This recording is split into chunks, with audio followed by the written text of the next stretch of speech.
ನಾರಾಯಣ ನಿನ್ನ ನಾಮದ ಸ್ಮರಣೆಯ ಸಾರಾಮೃತ ಎನ್ನ ಬಾಯಿಗೆ ಬರಲಿ. ಬಾರಂಗ ಕನಸಿನೊಳಗಲಿ ನನಸಿನೊಳಗಲಿ ಮನಸ್ಸು ಕೆಟ್ಟಿರಲಿ ಮುನಿದಿರಲಿ. ಜನಕಜಾಪತಿ ನಿನ್ನ ಅಭೀಷ್ಟದ ಸ್ಮರಣೆಯ ಅಷ್ಟಾಕ್ಷರ ಮಂತ್ರ ಜಪಿಸುವ ಹಾಗೆ ಬಾರಂಗ. ನಾರಾಯಣಂ ನಮಸ್ಕೃತ್ಯ ನರಂಚೈವ ನರೋತ್ತಮಂ ದೇವೀಂ ಸರಸ್ವತೀಂ ವ್ಯಾಸಂ ತತೋ ಜಯಮುದೀರಯೇತ್. ಸತ್ಯಂ ಪರಂ ಧೀಮಹಿ. ಶ್ರೀಕೃಷ್ಣ ಭಗವಂತನ ಪದಕಮಲಕ್ಕೆ ಭಕ್ತಿಯಿಂದ ನಮಸ್ಕರಿಸಿ ಪುತ್ತೂರಿನ ಮಾಲಿಂಗೇಶ್ವರ ಭಗವಂತನ ಸನ್ನಿಧಿಗೆ ವಂದಿಸಿ ಎಲ್ಲ ಭಕ್ತ ಹಿರಿಕಿರಿಯರ ಪದ ತಲಕ್ಕೆ ಹಣೆ ಹಚ್ಚಿ ನಮಸ್ಕಾರ. ಶ್ರೀ ಶಣ್ಣ ಹೇಳಿದರು, 5ನೆಯ ತಾರೀಖು 5ನೆಯ ದಿನ. ನನಗೆ ಮತ್ತೆ ಯಥಾ ಪ್ರಕಾರ ಢವ ಢವ ಹೊಡಿತಾ ಹೇಳ್ತಿತ್ತು. 5ನೆಯ ಸ್ಕಂಧದ ಅರ್ಧ ಭಾಗದಲ್ಲಷ್ಟೇ ಇದ್ದೇನೆ ನಾನು. ನಾವು ನೋಡಿದ ಭಾಗವನ್ನು ನಾನು ಮತ್ತೆ ವಾಸ್ತವಿಕ ಪುನರವಲೋಕನ ಮಾಡಬೇಕು. ಎಷ್ಟೋ ಸಂಗತಿ ಈಗ ನಾನು ನಿನ್ನೆಯ ದಿನ ಪುರಂಜನ ಉಪಾಖ್ಯಾನವನ್ನು ನಿಮಗೆ ಹೇಳುವಾಗ ಅದರ ಸಾಂಕೇತಿಕ ಅರ್ಥದ ವಿವರಣೆ ಇನ್ನೂ ಬಹಳ ವಿಶದವಾಗಿ ವಿವರಿಸುವ ಹಾಗೆ ಇದೆ. ಆ 5 ಹೆಡೆಯ ಸರ್ಪ ಯಾವುದು, ಜೊತೆಗಿದ್ದ 10 ಯಾವುದು, ಗೆಳತಿಯರು, ಅಲ್ಲಿಗೆ ಬಂದಂತಹ ಇನ್ನೊಂದು ರಕ್ಷಕ ಯಾವುದು, ಅದು 10 ಗೆಳತಿಯರು ಅನ್ನೋದು ಜ್ಞಾನೇಂದ್ರಿಯ ಮತ್ತು ಕರ್ಮೇಂದ್ರಿಯ, ಜೊತೆಗೆ ಇದ್ದದ್ದು ರಕ್ಷಕ ಅನ್ನೋದು ಮನಸ್ಸು, ಅಥವಾ ಇನ್ನೊಂದು ಕಾಯ್ತಾ ಇರುವ 5 ಹೆಡೆಯ ಸರ್ಪ ಅನ್ನೋದು ನಮ್ಮ ಪಂಚಪ್ರಾಣಗಳು. ಅದು ಎಲ್ಲ ಭಯ ಪ್ರಜ್ವಾರ ಯಾರು, ಚಂಡವೇಗ ಯಾರು, ಚಂಡವೇಗ ಯಾರು ಅನ್ನೋದು ಬಹಳ ಇಂಟ್ರೆಸ್ಟಿಂಗ್. ನಮಗೊಂದು 50 ಆದಾಗ ಈ ವಯಸ್ಸನ್ನು ನೆನಪಿಸ್ಲಿಕ್ಕೊಂದು ಬರುತ್ತೆ ನೋಡಿ, ಎಚ್ಚರ. ಅದು ಆ ಗಂಧರ್ವ 360 ಹಗಲು 360 ರಾತ್ರಿಗಳನ್ನು ಸೇರಿಸಿಕೊಂಡು ಬರುವ 720 ಗಂಧರ್ವರ ಜೊತೆಗೆ ಬರುವ ಚಂಡವೇಗ. ಸಾಮಾನ್ಯವಾಗಿ 50ಕ್ಕೆ ಒಂದು ಎಚ್ಚರ ಬರುತ್ತೆ ಮನುಷ್ಯನಿಗೆ. ಆಯಿತು, ಒಂದು ಅರ್ಧ ಕಾಲ ನಿನ್ನದು, ನಿನಗಿನ್ನು ಮೊದಲಿನ ಹಾಗೆ ನೀನಿರಲ್ಲ ಅಂತ ಸಾಮಾನ್ಯ ಅವೇರ್ನೆಸ್, ಕಾನ್ಷಿಯಸ್ ಅವೇರ್ನೆಸ್ ಇದ್ದವರಿಗೆ ಗೊತ್ತಾಗುತ್ತೆ 50ಕ್ಕೇನೆ. ಮತ್ತು ಬದುಕು ಕೂಡ ವಾಸ್ತವಿಕ, ಏನೋ ಮಾಡಲಿಕ್ಕಿದ್ದೇನೆ ಅನ್ನುವ ಆವೇಶದ ಆರ್ಭಟಗಳೆಲ್ಲ ಒಂದು ಏರುಗತಿಯಲ್ಲಿ ಹೋಗ್ತಿದ್ದೇನೆ, ಎಲ್ಲೋ ಮುಟ್ಲಿಕ್ಕಿದೆ ಎನ್ನುವ ಎಲ್ಲ ನಮ್ಮ ಹುಮ್ಮಸ್ಸುಗಳೆಲ್ಲ ಬಂದು ಪೀಕಿಗೆ ನಿಲ್ಲುವಾಗ 50. ಆ 50ರಲ್ಲಿ ಹೋಗಿ ಮೇಲೆ ನೋಡ್ತಾನೆ ಅವನು, ನೋಡಲಿಕ್ಕೆ ಎಂಥದಿಲ್ಲ ಅಂತ ಗೊತ್ತಾಗುತ್ತೆ. ಆಗ ಇಳಿಯೋದಕ್ಕೆ ಆರಂಭ ಮತ್ತೆ ಬುಡಕ್ಕೆ. ಹಾಗಾಗಿ ಈ 50ಕ್ಕೆ ಏರಿದವನಿಗೆ ಏನೂ ನೋಡ್ಲಿಕ್ಕಿಲ್ಲ ಅಂತ ಗೊತ್ತಾದ ಮೇಲೆ ಇಳಿಯುವುದು ಒಂದು ಕ್ರಮ. ಈ ಹುಟ್ಟುವಾಗ ಬೆಟ್ಟದ ಬದುಕು ಅನ್ನೋದು ಒಂದು ಬೆಟ್ಟ. ಹುಟ್ಟುವಾಗ ಬೆಟ್ಟದ ತಪ್ಪಲಿನಲ್ಲಿದ್ದವ ಅವನು ಇಷ್ಟು ಹೊತ್ತು ಏರಿ ಆಮೇಲೆ ಕೆಳಗೆ ಯಾಕೆ ಬರೋದು, ಇಲ್ಲಿಂದ ಇಲ್ಲೇ ಹೋಗ್ಬೋದಲ್ಲ ಅನ್ನುವ ನಿವೃತ್ತ ಮಾರ್ಗದವ ಅಷ್ಟೇ. ನಾವೆಲ್ಲ ಒಂದಿಷ್ಟು ಸಮಯ ಏನೋ ಮಾಡಲಿಕ್ಕಿದೆ, ಹೆಸರೋ ಮತ್ತೊಂದು ಯಶಸ್ಸೋ ಕೀರ್ತಿಯೋ ಎಲ್ಲ ಮಾಡಿ ಆಮೇಲೆ ಕೆಳಗೆ ಇಳಿಲಿಕ್ಕೆ ಶುರು ಮಾಡ್ತೇವೆ. ಗೊತ್ತಾಗ್ಬಿಡುತ್ತೆ ನಾನು ಸುಮ್ಮನೆ ಏರಿದ್ದು ಮೇಲೆ ಏನು ನೋಡುವಂಥದ್ದಿಲ್ಲ ಅಂತ. ಆಗ ಅದಕ್ಕೇನೆ ನಾನು ಬಹಳ ಬಾರಿ ಚಾರಣ ಮಾಡಿದ ನಂತರ ಗೋಮುಖ ಗಂಗೋತ್ರಿ ಎಲ್ಲ ಹೋಗಿ ಬಂದ ಮೇಲೆ ಕೈಸಲಗ ಅಂತ ಕೇಳ್ತಿದ್ರು ಕೆಳಗಿನವರು. ಚಡ್ನೆಕ ಆನಂದ ಉತಾರನೆ ಮೆಹೆ ಅಂತ ಹೇಳ್ತಿದ್ದೆ ನಾನು. ಏರುವ ಆನಂದ ಇಳಿಯುವುದರಲ್ಲಿ ಇದೆ ಅಂತ. ಹಾಗೆ ಆ ಚಂಡವೇಕನ ಬಹಳ ಎಚ್ಚರಿಸುವ ಗಲಾಟೆಯೇ ಇವರು ಹಣ್ಣಾದದ್ದು ಅಂತ ನಾನು ನಿಮಗೆ ಹೇಳಿದೆ. ಪಂಚ ಪ್ರಾಣಗಳು ಹೊಡೆದಾಡ್ತವೆ, ಅದೇ ಸರ್ಪ ತಾನು ಹೊಡೆದಾಡಿ ಮುದಿಯಾಯಿತು ಅಂತೆಲ್ಲ ಬಂದದ್ದು. ಆಗಲೇ ಪ್ರಾರಂಭ ಆಗೋದು ನೋಡಿ, ನಮಗೊಂದು ದೌರ್ಬಲ್ಯಗಳೆಲ್ಲ ಗೊತ್ತಾಗೋದು. ನನ್ನ ಕಣ್ಣು ವೀಕ್ ಆಗಿದೆ, ನನಗೆ ಕಿವಿ ಇನ್ನು ವೀಕ್ ಆಗ್ತಿದೆ, ಇವೆಲ್ಲ ಎಚ್ಚರ. ಕಾಲು ಇನ್ನು ಮೊದಲಿನ ಹಾಗೆ ಇಲ್ಲ, ನಾನು ಮೊದಲಿನ ಶಕ್ತಿ ಕಳ್ಕೊತಿದ್ದೀನಿ ಅನ್ನುವ ಅವೇರ್ನೆಸ್ ಎಲ್ಲ ಹುಟ್ಟಾಗೋದು. ಅದು ಚಂಡವೇಗ ಮಾಡುವ ಮೊದಲನೇ ಅಲಾರ್ಮ್. ಅದನ್ನು ಬಿಟ್ಟು ಎಚ್ಚರ ಕಳ್ಕೊಂಡು ಮತ್ತೆ ಸಂಸಾರಕ್ಕೆ ಮುಳುಗಿದ್ರೆ ಬರುವವರೇ ಜರ, ಭಯ ಮತ್ತು ಪ್ರಜ್ವಾರ. ಇವರು ಯಾರು ಅಂತ ಕೇಳಿದಾಗ ನಿಮಗೆ ಗೊತ್ತು, ಮುಪ್ಪನ್ನು ಎಚ್ಚರಿಸುವ ಕಾಲ ಕನ್ನಿಕೆ. ಅವಳ ಜೊತೆಗೆ ಬರುವುದು ವ್ಯಾಧಿಗಳು. ಪ್ರಜ್ವಾರ ಯಾರು ಅಂದರೆ ಅವನು ಉಷ್ಣ ಜ್ವರವನ್ನು, ಶೀತ ಜ್ವರವನ್ನು ಕೊಡುವವನು ಅಂತ. ಹಾಗಾಗಿ ಆ ಕಾಲಕ್ಕೆ ಅದೆರಡೇ ರೋಗ ಇತ್ತೇನೋ. ಈಗ ರೋಗದಲ್ಲಿಷ್ಟು ಪಾಪ ವೈದ್ಯರಿಗೆ ಗೊತ್ತಿಲ್ಲ, ಅಷ್ಟಿದೆ. ಆ ಕಾಲಕ್ಕೆ ಅದೆರಡು ರೋಗಗಳ ಸಹಿತ ಈ ಭಯವನ್ನು ಒಳಗೆ ಬಿಟ್ಟು, ಅದಕ್ಕೆ ನಾನು ಹೇಳಿದೆ ಒಂದು ಕಾಸ್ಲೆಸ್ ಫಿಯರ್ ನಮ್ಮಲ್ಲಿ ಎಲ್ಲ ಇದೆ, ಅದು ಎದ್ಕೊಳ್ಳುತ್ತೆ ಅಂತ. ಇದು ಎಲ್ಲ ಸೇರಿ ಕೊನೆಗೆ ಕಂಡದ್ದು ಯಾವುದು ನೀವು ನೋಡಿದ್ರಿ, ಅದು ಅಲ್ಟಿಮೇಟ್ಲಿ ಪ್ರಕೃತಿ ತತ್ವದ ಆಚೆಗೆ ಪರಮ ಪುರುಷನ ಕಡೆಗೆ ಹೋಗುವುದರ ಒಂದು ಉಪಾಖ್ಯಾನವಾಗಿ ನಾನು ಅದನ್ನು ನಿಮಗೆ ವಿವರಿಸಿದ್ದೆ. ನಾನು ಪ್ರಿಯವ್ರತನ ಒಂದು ವಂಶ ಚರಿತ್ರೆಯನ್ನು ಹೇಳುವಾಗ ದ್ವೀಪ, ಚಕ್ರ, ಗ್ಲ್ಯಾಂಡ್ಗಳ ಈ ಕಾಂಬಿನೇಷನ್ ಕೂಡ ಹೇಳಿದೆ ನಿಮಗೆ. ಆ ಬಳಿಕ ಆಗ್ನೇಧ್ರ ಅನ್ನುವ ಅವನ ಮಗನಿಗೆ ಪೂರ್ವಚಿತ್ತಿ ಅನ್ನುವವಳನ್ನು ಮದುವೆಯಾಗಿ ಹುಟ್ಟಿದ ಮಗನೇ ಋಷಭ ಅಂತ ಹೇಳಿದೆ. ಯಾಕೆ ನಿಮಗೆ ನಾನು ಈ ವಂಶ ಚರಿತ್ರೆಯನ್ನು ಅಲ್ಲಲ್ಲಿ ಮತ್ತೆ ಹೇಳ್ತೇನೆ ಅಂತಂದರೆ, ನಮ್ಮ ಭಾರತದ ಬಗ್ಗೆ, ಭಾರತೀಯ ಪರಂಪರೆಯಲ್ಲಿ ನಮ್ಮ ಬಗ್ಗೆ ಒಂದು ಬಹಳ ಕೆಟ್ಟ ಅಪಪ್ರಚಾರ ಇದೆ. ಏನು ಅಂದರೆ ನಮಗೆ ಇತಿಹಾಸ ಪ್ರಜ್ಞೆ ಇಲ್ಲ ಅಂತ. ನಾವು ಇತಿಹಾಸ ಪ್ರಜ್ಞೆ ಇಲ್ಲದವರು ಹೇಗೋ ಬದುಕಿದ್ದೇವೆ ಅಂತ. ನಮಗೆ ಇತಿಹಾಸ ಪ್ರಜ್ಞೆಯನ್ನು ಕೊಟ್ಟವರು, ಇಡೀ ಪೂರ್ವ ಚರಿತ್ರೆಯನ್ನು ದಾಖಲಿಸಿ ಕೊಟ್ಟವರೇ ವೆಸ್ಟರ್ನ್, ಪಾಶ್ಚಾತ್ಯರು ಬಂದ ಮೇಲೆ ಅದಾಯಿತು ಅಂತ ನಮಗೊಂದು ತಪ್ಪು ತಿಳುವಳಿಕೆ ಇದೆ. ವೇದವ್ಯಾಸರ ವಂಶ ಚರಿತ್ರೆಯನ್ನು ನೀವು ಕೂಲಂಕಷವಾಗಿ ನೋಡಿದರೆ, ಬ್ರಹ್ಮ ಸೃಷ್ಟಿಯ ಸ್ವಯಂಭುವ ಮನುವಿನಿಂದ ಆರಂಭ ಮಾಡಿ ನೀವು ಹರಿವಂಶ ಪುರಾಣ, ವಿಷ್ಣು ಪುರಾಣ, ಇವುಗಳನ್ನೆಲ್ಲ, ಮಹಾಭಾರತ ಎಲ್ಲವನ್ನ ಸಮಗ್ರವಾಗಿ ಈ ಭಾಗವತದ ಜೊತೆಗೆ ಇಟ್ಟುಕೊಂಡು ಸಮತೂಗಿಸಿದಾಗ ಗೊತ್ತಾಗುತ್ತೆ ಚಂದ್ರಗುಪ್ತ ಮೌರ್ಯನವರೆಗೆ ಅವರು ವಂಶ ಪರಂಪರೆ ಕೊಡ್ತಾರೆ. ಹಾಗಾಗಿ ಇತಿಹಾಸ ಪ್ರಜ್ಞೆ ಇಲ್ಲ ಅನ್ನೋರು ಇದನ್ನು ಓದಿಲ್ಲ ಅಥವಾ ನೋಡಿಲ್ಲದೆ ಮಾತಾಡ್ತಿದ್ದಾರೆ. ನಾವು ಕೂಡ ಅದು ನಮಗೆ ಗೊತ್ತಿಲ್ಲದಿದ್ದರೆ ಅವ್ರು ಹೇಳಿದ್ದನ್ನು ಹೌದು ಅಂತೇವೆ. ದಯವಿಟ್ಟು ಆ ಕಾರಣಕ್ಕಾಗಿ ಪುಸ್ತಕ ಹಿಡ್ಕೊಂಡು ಒಂದು ಚಾರ್ಟ್ ಮಾಡಿದರೆ ಅದ್ಭುತವಾದ ರಾಜಚರಿತ್ರೆ ನಮಗೆ ಸಿಗುತ್ತೆ. ಏಕಕಾಲಕ್ಕೆ ಭೌಗೋಳಿಕ ಚರಿತ್ರೆ, ಭೂಗೋಳ ಹೇಗಿತ್ತು ಅನ್ನೋ ಚರಿತ್ರೆ ಕೂಡ ತುಂಬ ವಿಶದವಾಗಿ ಅವರು ವಿವರಿಸ್ತಾರೆ. ಆ ಭೂಗೋಳ ಕೂಡ ಒಂದು ವಿಶೇಷ ಕಲ್ಪನೆಯಾಗಿ ಭಾಗವತದಲ್ಲಿ ಇದೆ ಮತ್ತು ಇತರ ಪುರಾಣಗಳಲ್ಲೂ ಕೂಡ ಸಿಗುತ್ತೆ. ಇಂಥ ಒಂದು ಉದ್ದೇಶಕ್ಕಾಗಿ ನಾನು ಅವರೆಲ್ಲೂ ಕೂಡ ಲಿಂಕ್ ಬಿಡದೆ ಮತ್ತೆ ಬರ್ತಾರಲ್ಲ, ಅದನ್ನು ಆಗಾಗ್ಗೆ ನಿಮಗೆ ನೆನಪಿಸ್ತೀನಿ. ಇದರ ಜೊತೆಗೆ ಪೂರ್ವಚಿತ್ತಿಯ ಮಗ ನಾನು ನಿಮಗೆ ಹೇಳಿದೆ ಋಷಭ. ಈ ಋಷಭ ಒಬ್ಬ ಅವತಾರ. ಮತ್ತೆ ಶ್ರೀಮದ್ ಭಾಗವತದ 24 ಅವತಾರಗಳಲ್ಲಿ ಋಷಭ ಒಬ್ಬ ಅವತಾರ. ಈ ಋಷಭ ತಾನು ಮದುವೆಯಾಗಿ ಜಯಂತಿಯನ್ನು ಮದುವೆಯಾದ ಬಳಿಕ ಹುಟ್ಟುವುದು ಭರತ. ಭರತನಿಂದ ಮುಂದೆ ಭಾರತ ವರ್ಷವಾಯಿತು. ಅಲ್ಲಿವರೆಗೆ ಅಜನಾಭ ಖಂಡ ಅಂತ ನಮ್ಮ ಭಾರತಕ್ಕೆ ಹೆಸರಿತ್ತು ಅಂತ ವೇದವ್ಯಾಸರು ದಾಖಲಿಸ್ತಾರೆ. ಅಜನಾಭದಿಂದ ಏನು ಬ್ರಹ್ಮ ಸೃಷ್ಟಿ ಮಾಡಿದನಲ್ಲ, ಆದ್ದರಿಂದ ಅದಕ್ಕೆ ಆ ಹೆಸರು ಬಂದಿರಲಿಕ್ಕೆ ಸಾಕು. ಆ ನಂತರದಲ್ಲಿ ಈ ಭರತನಿಂದ ಭಾರತ ವರ್ಷ, ನಾವು ದುಷ್ಯಂತನ ಭರತ ಅವನಿಂದ ಭಾರತ ಅಂತ ಭಾವಿಸ್ತೇವೆ, ಅಲ್ಲ ಅಂತ ಇಲ್ಲಿ ಒಂದು ದಾಖಲಾತಿ. ಈ ಋಷಭ ನಾವು ಯಾವುದನ್ನು ಜೈನ ದಿಗಂಬರ ಸನ್ಯಾಸದ ಒಂದು ಪಂಥ ಬೆಳೆಯಿತಲ್ಲ, ಅದರ ಆದ್ಯ ಕರ್ತೃ ಅನ್ನುವ ಹಾಗೆ ಇಲ್ಲಿ ಭಾಗವತದಲ್ಲಿ ವಿವರಿಸಲಾಗಿದೆ. ಹಾಗಾಗಿ ಋಷಭ ಹೇಗಿದೆ, ಅವನು ರಾಜನಾಗ್ತಾನೆ, ನಿವೃತ್ತ ಮಾರ್ಗ ತಗೊಳ್ತಾನೆ. ಆ ನಿವೃತ್ತಿಯ ನಂತರ ಅವನು ಕೂದಲನ್ನೆಲ್ಲ ಕಿತ್ತು ತಲೆ ಬೋಳಿಸಿಕೊಳ್ಳುವ ಒಂದು ಕ್ರಮ, ದಿಗಂಬರವ ಆದ ಒಂದು ಅವಸ್ಥೆಯಲ್ಲಿ ಕಾಡಿಗೆ ಹೋದಂತಹ ಪ್ರಥಮ ಒಂದು ಮಾದರಿ. ಅದರಿಂದ ಅವನು ಹಾಗೆ ಹೋಗಿ ಒಂದು ಥರದಲ್ಲಿ ಹುಚ್ಚರ ಹಾಗೆ, ಯಾರೋ ಮೂಗನ ಹಾಗೆ, ಕಿವುಡನ ಹಾಗೆ, ಕಣ್ಣು ಕಾಣದ ಕುರುಡನ ಹಾಗೆ, ಅಲೆಮಾರಿಯ ಹಾಗೆ, ಎಲ್ಲೋ ಏನೋ ಯೋಚನೆ ಮಾಡುವವನ ಹಾಗೆ, ಜನಕ್ಕೆ ಇವನೇನು ಸರಿ ಇಲ್ವೇನೋ ಅನ್ನಿಸುವ ಹಾಗೆಲ್ಲ ಓಡಾಡ್ತಿರ್ತಾನೆ. ಅಂತ ಋಷಭ ಕಾಲಾಂತರದಲ್ಲಿ ಈ ಜನರ ಮಧ್ಯೆ ಇರುವಾಗ ಜನರು ಏನು ಮಾಡ್ತಾರೆ ಅಂದರೆ, ಇವನು ಯಾಕೆ ನಮ್ಮ ಹಾಗಿಲ್ಲ. ನಮ್ಮಲ್ಲಿ ಬಹಳ ದೊಡ್ಡ ಒಂದು ಸಮಸ್ಯೆ ಏನು ಅಂತಂದರೆ, ನಮಗೆ ಸಮಾಜದ ಒಂದು ಮಾರ್ಗ ನಡೆಯುವ ಒಂದು ಕ್ರಮ ಅಂತ ಒಂದು ನಾವೇ ಹಾಕಿಕೊಂಡಿದ್ದೇವೆ. ಅದರ ಹಾಗೆ ಇಲ್ಲದಿದ್ದರೆ ನಮಗೆ ಸಮಸ್ಯೆ. ನಮ್ಮ ಹಾಗೆ ಆಗಬೇಕು ಅಂತ, ಅವನನ್ನು ನಮ್ಮ ಹಾಗೆ ಮಾಡಲಿಕ್ಕೆ ನಾವು ಬಹಳ ಒದ್ದಾಡ್ತೇವೆ. ಈ ಋಷಭನನ್ನು ಹಾಗೆ ಬೇಕಾದಷ್ಟು ಕಾಡಲಾಗ್ತದೆ. ಪಾಪ ಅವನ ಮುಖಕ್ಕೆ ಹೋಗಿ ಉಗುಳೋದು, ಅವನ ಮುಂದೆ ಅವನ ಮೇಲೆ ಮೂತ್ರ ಮಾಡೋದು, ಅವನ ಮುಂದೆ ಅಪಾನವಾಯುವನ್ನು ವಿಸರ್ಜಿಸುವುದು, ಯಾವುದಕ್ಕೂ ಅವನು ಪ್ರತಿಕ್ರಿಯಿಸದೆ ತನ್ನ ಪಾಡಿಗೆ ಅಜಗರದ ಹಾಗೆ ಬಿದ್ದು ಕಾಡಿನಲ್ಲಿ ಕಳೀತಾನೆ. ಅಂದರೆ ನಾನು ನಿಮಗೆ ಏನನ್ನು ಹೇಳಲಿಕ್ಕೆ ಉದ್ದೇಶ ಪಡ್ತಿದ್ದೇನೆ ಅಂತಂದರೆ, ನೋಡಿ, ಭಗವಂತನ ಅವತಾರ ಹೀಗೆ ಒಂದು ಕಾಣಿಸುವ ಮಾದರಿಯಾಗಿ ಯಾಕೆ ಕೊಟ್ಟ ಅಂದರೆ, ಪೃಥು ಒಬ್ಬ ರಾಜನಾಗಿ ಭಗವಂತನ ಅವತಾರ ಅಂದೆ ನಾನು. ಅಲ್ಲಿ ವರಾಹ ಅವತಾರವಾಗಿ ಬಂದಾಗ ಹಂದಿಯಾಗಿ ವರಾಹ ಭಗವಂತ ಬರಬಹುದು ಅಂತ ಸೂಚಿಸಿದ. ಭಗವಂತ ರಾಜನಾಗಿ ಬರಬಹುದು ಅಂತ ಪೃಥುವಿನ ಸನ್ನಿವೇಶದಲ್ಲಿ ಗೊತ್ತಾಗತ್ತೆ.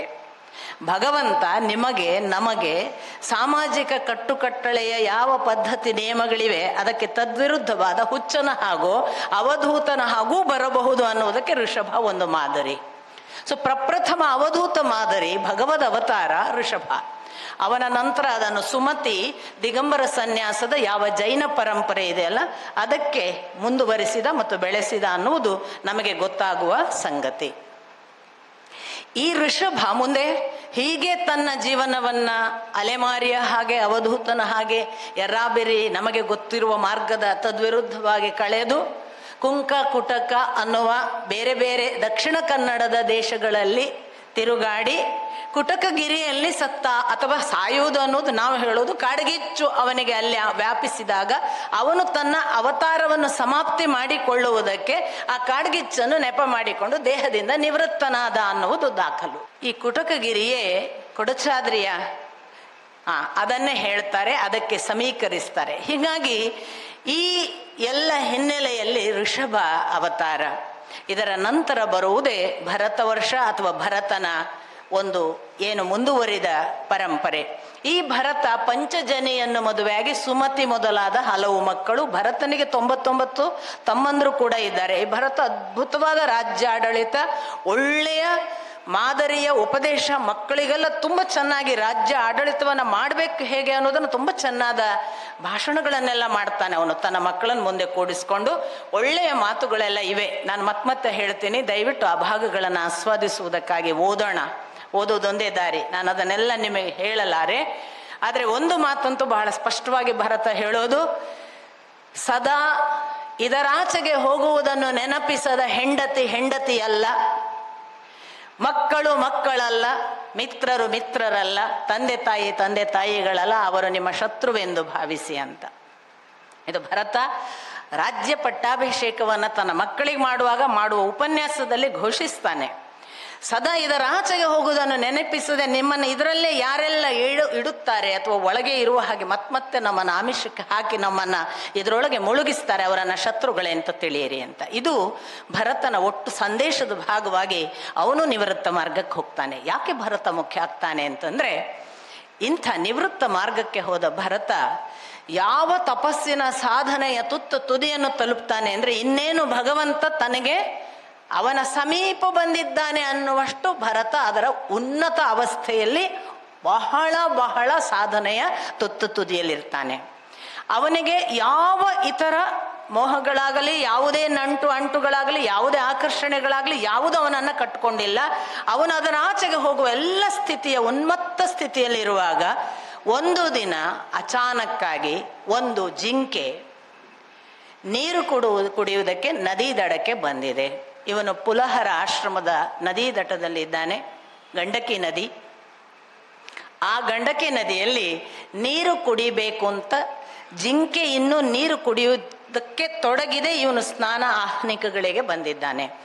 ಆಗ ಹಿಂದೆ ಕೇಳಿದ ಸಿಂಹಗರ್ಜನೆಗೆ ಜಿಂಕೆ ಹೆದರಿ ಪ್ರಾಣ ಉಳಿಸಿಕೊಳ್ಳುವ ಭಯದಿಂದ ತೆಗೆದು ಜಿಗೀತದೆ.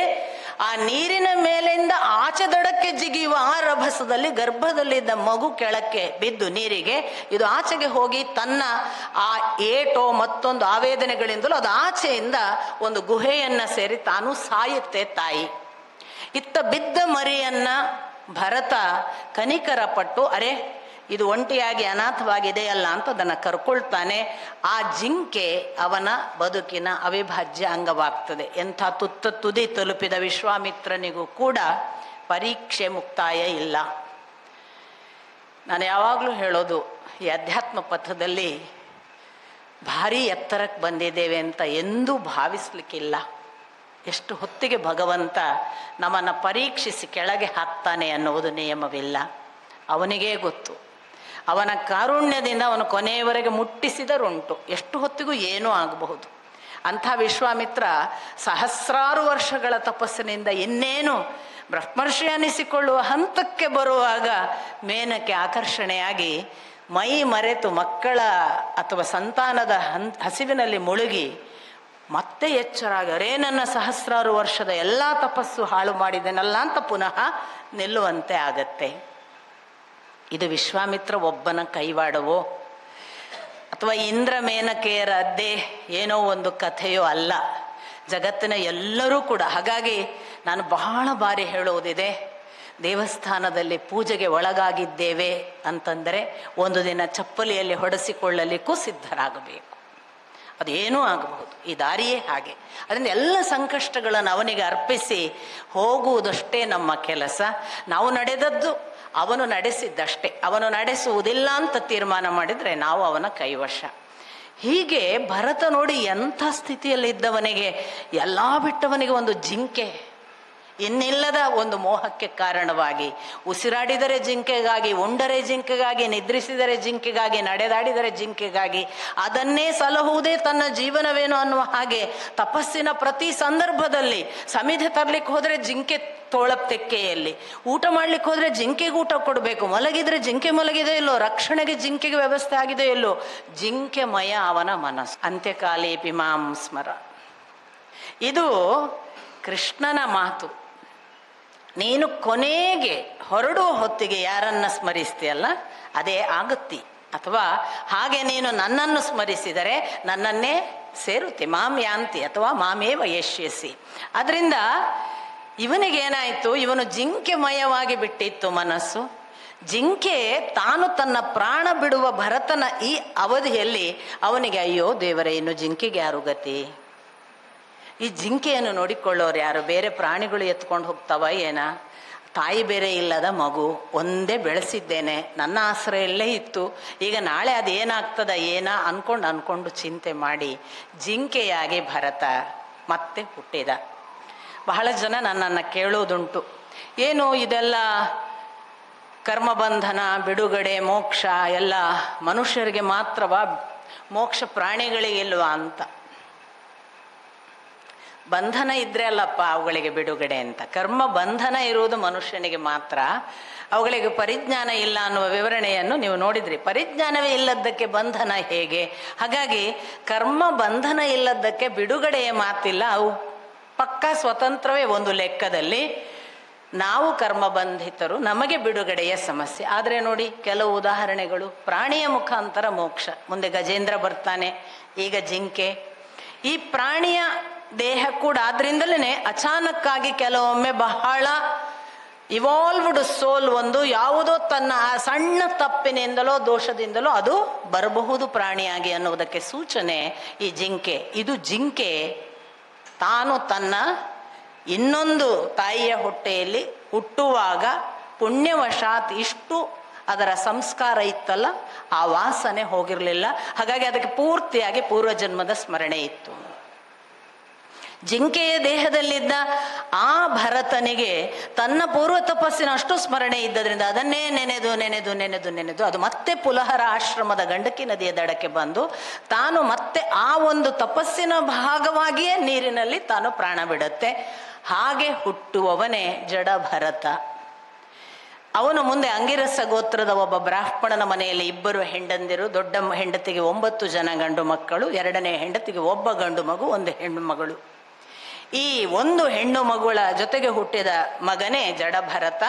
ಅವನಿಗೆ ಜಡಭರತ ಅಂದ್ರೆ ಯಾಕೆ, ಅವನು ಹುಟ್ಟುತ್ತಲೇ ಯಾವುದು ಗೊತ್ತಿಲ್ಲದ ಹಾಗೆ, ಅಥವಾ ಅವನ 9 ಜನ ಅಣ್ಣ ತಮ್ಮಂದ್ರು ನಿತ್ಯ ಆಹ್ನಿಕಗಳನ್ನು ತಂದೆ ಜೊತೆಗೆ ಏನೆಲ್ಲ ಮಾಡಬೇಕು, ವಿಧಿವಿಧಾನ ಶಾಸ್ತ್ರೋಕ್ತ ಎಲ್ಲ ಯಜ್ಞ, ಅದರ ಈ ಎಲ್ಲವುಗಳನ್ನು ಕಲಿಯುವ ಶಾಸ್ತ್ರ ಭಾಗವಾಗಿ ಬೆಳೆದರೆ ಇವನು ಯಾವುದಕ್ಕೆ ಕರೆದ್ರು ಇಲ್ಲ ಅವನು. ಮತ್ತೆ ಯಾವ ವಿಷಯದಲ್ಲೂ ಕೂಡ ಗೊತ್ತೇ ಇಲ್ವೇನೋ ಅನ್ನುವ ಹಾಗೆ ಒಬ್ಬ ಕೂತ್ಕೊಂಡಿರುವ ಆಸಾಮಿ. ಏನ್ ಕೇಳಿದ್ರೆ ಅಷ್ಟೇ ಕೇಳಿದ್ದಕ್ಕೆ ಮಾಡುವವ, ಹೇಳಿದ್ದನ್ನು ಮಾಡುವವ. ಕೂತ್ಕೊಂಡಲ್ಲೇ ಕೂತ್ಕೊಂಡಿರ್ತಾನೆ, ಕೊಟ್ಟದ್ದನ್ನು ತಿಂತಾನೆ, ಬೇಯಿಸಿದ್ದನ್ನು ಕೊಟ್ಟರು ತಿಂತಾನೆ, ಬೇಯಿಸದೇ ಇರೋದನ್ನು ಕೊಟ್ರೆ ತಿಂತಾನೆ, ಕರಟಿದ್ದು ಕೊಟ್ರೆ ತಿಂತಾನೆ, ಉಳಿದದ್ದು ಕೊಟ್ರೆ ತಿಂತಾನೆ. ಹೇಗೆ ನೋಡಿಕೊಂಡ್ರು ಹಾಗೆ. ಒಂದು ವಾಕ್ಯ ಬರೀತಾರೆ ವೇದವ್ಯಾಸರು, ಈಗಾಗಲೇ ಜಿಂಕೆಯ ಮೋಹದಿಂದ ತಾನು ಪಟ್ಟ ಪಾಡನ್ನು ಅರಿತಿದ್ದ ಜೀವವದು, ಹಾಗಾಗಿ ಈ ಬಾರಿ ಅದು ಯಾವುದಕ್ಕೂ ಸ್ಪಂದಿಸಲಿಲ್ಲ. ಅಷ್ಟು ಅಷ್ಟು ನ್ಯೂಟ್ರಲ್ ಆಗಿಬಿಟ್ಟಿತ್ತು ಅಂತ. ಹಾಗೆ ಜಡ ಭರತ ಅಂಥ ಒಂದು ತ್ರಯಸ್ಥ ಭಾವದಲ್ಲಿ ಏನೂ ಗೊತ್ತಿಲ್ಲದ ಹಾಗೆ ಕೂತಾಗ ಕಡೆಗೆ ಇವನು ಯಾವುದಕ್ಕೂ ನಾಲಾಯಕ, ಇವನೇನು ನಮ್ಮ ವಂಶದ ಈ ಪರಂಪರೆಯನ್ನು ಮುಂದುವರಿಸಲ್ಲ, ಕೃಷಿ ಆದರೂ ಮಾಡಲಿ ಅಂತ ಹೇಳಿಬಿಟ್ಟು ಅವನನ್ನು ಸಾಮಾನ್ಯವಾಗಿ ಕೃಷಿ ಕೆಲಸಕ್ಕೆ ಕಳಿಸ್ತಿದ್ದ. 9 ಜನ ಅಣ್ಣ ತಮ್ಮಂದರು ಉಳಿದವರು ಇದ್ದಾರಲ್ಲ, ಸಹೋದರರು, ಅವರೆಲ್ಲರೂ ಕೂಡಿ ಹೋಗ ಆ ಕೆಲಸ ಮಾಡು, ಈ ಕೆಲಸ ಮಾಡು, ತೋಟದ ಕೆಲಸ, ಆಮೇಲೆ ಹಾಕಿ ತಿನ್ನೋದು, ತೋಟದ ಕೆಲಸ ಮಾಡ್ಕೊಂಡು ಬಿದ್ಕೊಂಡಿರೋದು. ಹಾಗೆ ಒಂದು ಸಂದರ್ಭ ಬಂತು, ತಂದೆ ತಾಯಿ, ಅದರಲ್ಲಿ ಇವನ ತಾಯಿ ಸತ್ರು, ತಂದೆ ಮಲತಾಯಿಯನ್ನ ಇವನ ವಶಕ್ಕೆ ಬಿಟ್ಟು ಅಥವಾ ಇವನು ಮಲತಾಯಿಯ ವಶಕ್ಕೆ ಬಿಟ್ಟು ಬದುಕುವ ಹಾಗಾಯಿತು. ಹಾಗೂ ಇದ್ದಾನೆ. ಅಂಥ ಹೊತ್ತಿನಲ್ಲಿ ತೋಟ ನೋಡ್ಕೊಳ್ಳೋದು, ರಾತ್ರಿ ಕಾವಲು, ಬೆಳೆ ಎಲ್ಲ ಯಾವುದೇ ಪ್ರಾಣಿ ಬರೋದು ಹಾಗೆ ನೋಡ್ಕೊಳ್ಳೋದು, ಇಂಥ ಕೆಲಸಕ್ಕೂ ಸರಿ ಅಂತ ಕೂತ್ಕೊಳ್ತಿದ್ದ ದಡೂತಿ ಆಸಾಮಿ. ಒಂದು ದಿವಸ ಹೀಗೆ ರಾತ್ರಿ ಕೂತ್ಕೊಂಡಿದ್ದಾನೆ ಕಾವಲಿಗೆ. ಒಂದು ಕಡೆ ಯಾರೋ ಡಕಾಯಿತರು ತಮ್ಮ ನಾಯಕನಿಗೆ ಯಾವುದೋ ಒಂದು ಯಜ್ಞ ಮಾಡಿದ್ದಾರೆ. ಆ ಮಾಡುವುದಕ್ಕೆ ಯಜ್ಞ ಪಶುವನ್ನು ಅವರು ಬಲಿ ಕೊಡುವವರಿದ್ದರು. ಅದು ಯಾವುದೋ ಅಚಾನಕ್ ಕಾರಣದಿಂದ ಯಜ್ಞ ಪಶು ತಪ್ಪಿಸಿಕೊಂಡಿದೆ. ಯಜ್ಞ ಪಶು ಎಲ್ಲೋಯ್ತು ಅಂತ ಹುಡ್ಕೊಂಡು ಬರುವಾಗ ಇವರಿಗೆ ಕಾಡಿನಲ್ಲಿ ಅಥವಾ ತೋಟದಲ್ಲಿ ಈ ಪ್ರಾಣಿ ಕಾಣ್ತಾನೆ. ಇದು ಚೆನ್ನಾಗಿದೆ, ಇದಕ್ಕಿಂತ ಒಳ್ಳೆ ಯಜ್ಞ ಪಶು ಇನ್ಯಾರಾಗಕ್ಕೆ ಸಾಧ್ಯ? ನೋಡಿ, ಯಜ್ಞ ಪಶುವಿನ ಹಾಗೆ ಕಾಣ್ತಾನವನು. ಇವರಿಗೆ ರೆಸ್ಪಾನ್ಸ್ ಕೂಡ ಮಾಡೋದಿಲ್ಲ, ಅವ್ರು ಎತ್ಕೊಂಡು ಹೋಗ್ತಾರೆ. ಹಾಗೆ ಎತ್ತಿಕೊಂಡು ಹೋದ ಆ ಪ್ರಾಣಿ ಅಥವಾ ಪ್ರಾಣಿ ಅನ್ನಿಸಿಕೊಳ್ಳುವ ಯಜ್ಞ ಪಶುವನ್ನು ದೇವರ ವಿಗ್ರಹದ ಮುಂದೆ, ಕಾಳಿಕಾ ದೇವಿಯ ವಿಗ್ರಹದ ಮುಂದೆ ಈ ಶಿರ ಕೊಡುವ ಒಂದು ಕಲ್ಲು, ಅದರ ಮುಂದೆ ಅವನ ತಲೆಯನ್ನು ಬಗ್ಗಿಸಿ ಇನ್ನೇನು ಕತ್ತರಿಸುವುದಕ್ಕೆ ಅವರು ಖಡ್ಗವನ್ನು ಎತ್ತಿದ್ದಾರೆ. ನಾನು ವೇದವ್ಯಾಸರ ವಾಕ್ಯಗಳನ್ನೇ ಹೇಳ್ತೇನೆ. ಬ್ರಹ್ಮ ತೇಜಸ್ಸೊಂದು ಬಲಿಷ್ಠವಾಗಿ ಪ್ರಕಟವಾದರೆ ಆ ತೇಜಸ್ಸು ಮೂರ್ತಿಯ ಒಳಗೆ ಪ್ರವೇಶಿಸಿ ಮೂರ್ತಿ ಸ್ಫೋಟಗೊಂಡಿತೇನೋ ಅನ್ನುವ ಹಾಗೆ ದೇವಿ ಪ್ರತ್ಯಕ್ಷಳಾದಳು ಅಂತ. ಅಂದರೆ ನಾನು ನನ್ನದು ಅನ್ನೋದನ್ನು ಬಿಟ್ಟು ಸರ್ವಸ್ವವನ್ನು ಅರ್ಪಿಸಿದ ಒಂದು ಭಾವ ಇದೆಯಲ್ಲ, ಕೊಲ್ತೀರಾ ಕೊಲ್ಲಿ, ಅದಕ್ಕೂ ಪ್ರತಿಭಟನೆ ಇಲ್ಲ.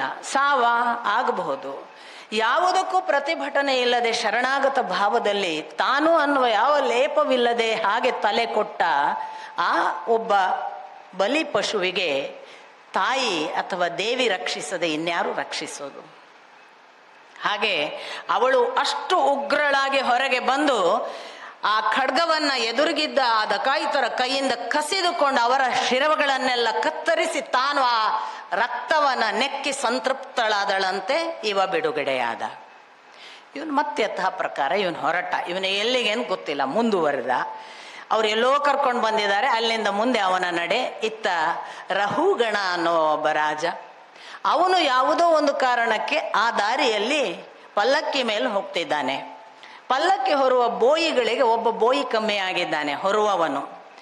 ಅವರು ಯಾರಾದರೂ ಸಿಕ್ಕರೆ ಆಗ್ಬೋದು ಅನ್ನೋ ಇವ ಒಬ್ಬನೇ ತನ್ನಷ್ಟಕ್ಕೆ ಹೋಗ್ತಾವ. ಈ ಚೆನ್ನಾಗಿದ್ದಾನೆ ಈ ದಡೂತಿ ಅಸ್ಸಾಮಿ, ಇವನನ್ನೇ ಕರೆಯೋಣ ಅಂದರೆ ಅವನು ಅದಕ್ಕೂ ಸರಿ. ಅವನನ್ನು ಕರೆದ್ರು, ಅವನಿಗೊಂದು ಹೆಗಲಿಗೆ ಇಟ್ಕೊ ಅಂದ್ರು, ಇಟ್ಕೊಂಡ. ಅವನು ಮುಂದೆ ನಡೀತಾನೆ. ನಡೆಯುವಾಗ ಉಳಿದವರೆಲ್ಲ ಈಗಾಗಲೇ ಪ್ರಾಕ್ಟೀಸ್ಡ್, ಮತ್ತೆ ಅವರಿಗೆ ರಾಜನ ರಕ್ಷಣೆ ಎಲ್ಲ ಸಂಗತಿಗಳು ಗೊತ್ತು. ಹಾಗಾಗಿ ಚೆನ್ನಾದ ಶಾಕ್ ಅಬ್ಸಾರ್ಬರ್ ಅವರು. ಯಾವ ಶಾಕುಗಳಿದ್ರು ಅವರೇ ತಗೊಂಡು ರಾಜನಿಗೆ ಏನು ಆಗದ ಹಾಗೆ ಪಲ್ಲಕ್ಕಿಯನ್ನು ಕಾಯುವವರು. ಇವನಿಗೆ ಜಗತ್ತೇ ಗೊತ್ತಿಲ್ಲದ ಸ್ಥಿತಿಯಲ್ಲಿದ್ದಾನೆ. ಮತ್ತೆ ವೇದವ್ಯಾಸರು ಹೇಳ್ತಾರೆ, ಒಳಗಿಂದ ಇಷ್ಟು ಸೂಕ್ಷ್ಮ ಸಂವೇದನೆ ಕಾಲಡಿಗೆ ಯಾವ ಪ್ರಾಣಿಯಾದರೂ ಸಿಕ್ಕು ಸಾಯುತ್ತದೋ ಏನೋ ಅನ್ನುವ ಹಾಗೆ ಹೆಜ್ಜೆಯನ್ನು ದೂರ ದೂರ ಇಡ್ತಿದ್ನಂತೆ.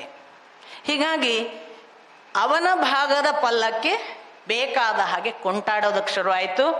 ಯಾಕೆ? ಪಲ್ಲಕ್ಕಿ ಸರಿಯಾಗಿ ಹೊರಬೇಕು ಅನ್ನೋದು ಗೊತ್ತಾಗೋದಿಲ್ವಾ ಅಂತ ರಾಜ ತನ್ನ ದರ್ಬಾರಿನಿಂದ ಕೇಳ್ತಾನೆ. ಆಗ ಉಳಿದವರು ಹೇಳ್ತಾರೆ, ನಮ್ಮದೇನು ತಪ್ಪಿಲ್ಲ ದೊರೆ, ಇವ ಇದ್ದಾನಲ್ಲ ಹೊಸಬ, ಸರಿಯಾಗಿ ಹೊರೋದಿಲ್ಲ ಅಂತ. ಆಗ ರಾಜ ಅವನಿಗೆ, ಓಹೋ ಏನು ನಿನಗಿನ್ನೂ ಊಟವೇ ಇಲ್ಲ, ಸೋತು ಹೋಗಿದ್ದಿ, ಸುಸ್ತಾಗಿದೆ, ಕೃಶನಾಗಿದ್ದಿ, ಹೊರುವುದಕ್ಕೆ ನಿನಗೆ ಆಗುತ್ತಿಲ್ಲ ಎಂದು ಕಾಣುತ್ತದೆ ಅಲ್ಲ ಅಂತ ಕೆಣಕ್ತಾನೆ.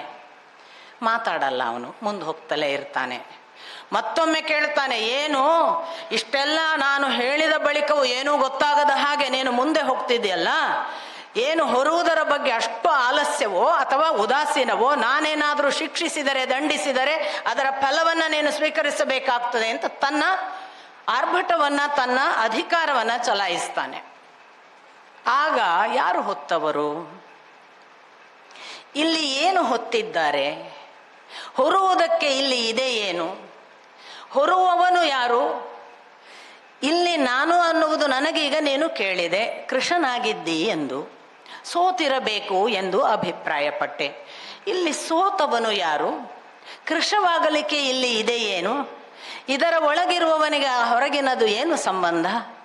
ಮತ್ತೆ ಹೊರುವುದು ಎನ್ನುವ ಮಾತು ನೀನು ಹೇಳಿದೆ. ಈ ಭೂಮಿ ನನ್ನ ಕಾಲನ್ನು ಹೊತ್ತಿದೆ, ಕಾಲಿನ ಮೇಲೆ ಸೊಂಟವಿದೆ, ಸೊಂಟದ ಮೇಲೆ ಭುಜವಿದೆ, ಭುಜದ ಮೇಲೆ ನಿನ್ನ ಪಲ್ಲಕ್ಕಿ ಇದೆ. ನಾನು ಹೊತ್ತೇನೆ ಎಂದರೆ ಎಂಥ ಮಾತು? ಅದು ಯಾರೋ ಹೊತ್ತದ್ದನ್ನು ನಾನು ಹೊತ್ತಿದ್ದೇನೆ ಎನ್ನುವ ಭಾವವಂತೂ ನನಗಿಲ್ಲ. ಶಿಕ್ಷಿಸಲಿಕ್ಕೆ ಇಲ್ಲೂ ನೀನು ಯಾರು? ನೀನು ಶಿಕ್ಷಿಸುವುದನ್ನು, ಶಿಕ್ಷೆ ಪಡೆಯುವುದಕ್ಕೆ ಇಲ್ಲಿ ಇದ್ದಾನೆ ಯಾರು? ಹೀಗೆಲ್ಲ ಮಾತಾಡ್ತಾನೆ. ಅವನಿಗೆ ನೋಡಿ, ಬಹಳ ಜನ ರಾಜರು ಮಾತ್ರ ಆಗಿರ್ತಾರೆ, ಅವರಿಗೆ ಅಧ್ಯಾತ್ಮದ ದೈವಿಕ ಹಸಿವಿನ ಭಾಗವೇ ಸ್ಪರ್ಶ ಇರೋದಿಲ್ಲ. ದೊಡ್ಡಸ್ತಿಗೆ ಇರ್ತದೆ, ಅಧಿಕಾರ ಇರ್ತದೆ, ಸಂಪತ್ತು ಇರ್ತದೆ, ಭಗವಂತನ ಸ್ಪರ್ಶ ಇರೋದಿಲ್ಲ. ಆದರೆ ಅದೃಷ್ಟವಶಾತ್ ಈ ರಹುಗಣ ತುಂಬ ಒಳ್ಳೆಯ ದೊರೆ. ಅವನು ಹೋಗ್ತಿದ್ದದ್ದು ಯಾರ ಹತ್ರ ಅಂದರೆ, ಅವ ಕೇಳ್ತಾನೆ ಈ ಭರತನಿಗೆ, ನೀನು ಯಾರು?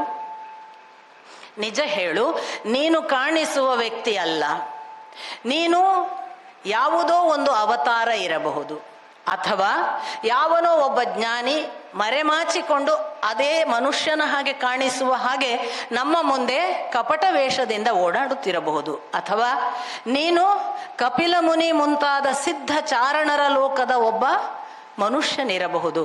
ದಯವಿಟ್ಟು ನನಗೆ ಹೇಳು, ನೀನು ಯಾರು? ಮತ್ತೆ ನಾನು ಆ ಕಪಿಲ ಮುನಿ, ನಿಮಗೆ ಕಪಿಲ ಮುನಿ ನಾನು ಈಗಾಗಲೇ ವಿಶದವಾಗಿ ವಿವರಿಸಿದ್ದೇನೆ. ಅವನು ಎಲ್ಲಿವರೆಗೆ ಇದ್ದ ಅನ್ನೋದೆಲ್ಲ ನಿಮಗೆ ಗೊತ್ತಾಗುತ್ತೆ. ಸಗರನ ಮಕ್ಕಳಿಗೆ ಶಾಪ ಕೊಡುವಾಗಲೂ ಕಪಿಲ ಮುನಿಯೇ. ಹಾಗಾಗಿ ಆ ಕಪಿಲ ಮುನಿಯ ಬಳಿ ಆಶೀರ್ವಾದ ಪಡೆದು ಒಂದಿಷ್ಟು ಅಧ್ಯಾತ್ಮ ತಿಳಿಯುವುದಕ್ಕೆ ಹೊರಟಿದ್ದೆ. ನೀನು ಮಾತನಾಡುವುದು ನೋಡಿದರೆ ಸ್ವತಃ ಕಪಿಲ ಮುನಿಯೇ ಏನಾದರೂ ಬಂದಿದ್ದಾನ ಎಂದು ನನಗೆ ಅನುಮಾನವಾಗುತ್ತದೆ. ದಯವಿಟ್ಟು ಹೇಳು, ನೀನು ಯಾರು?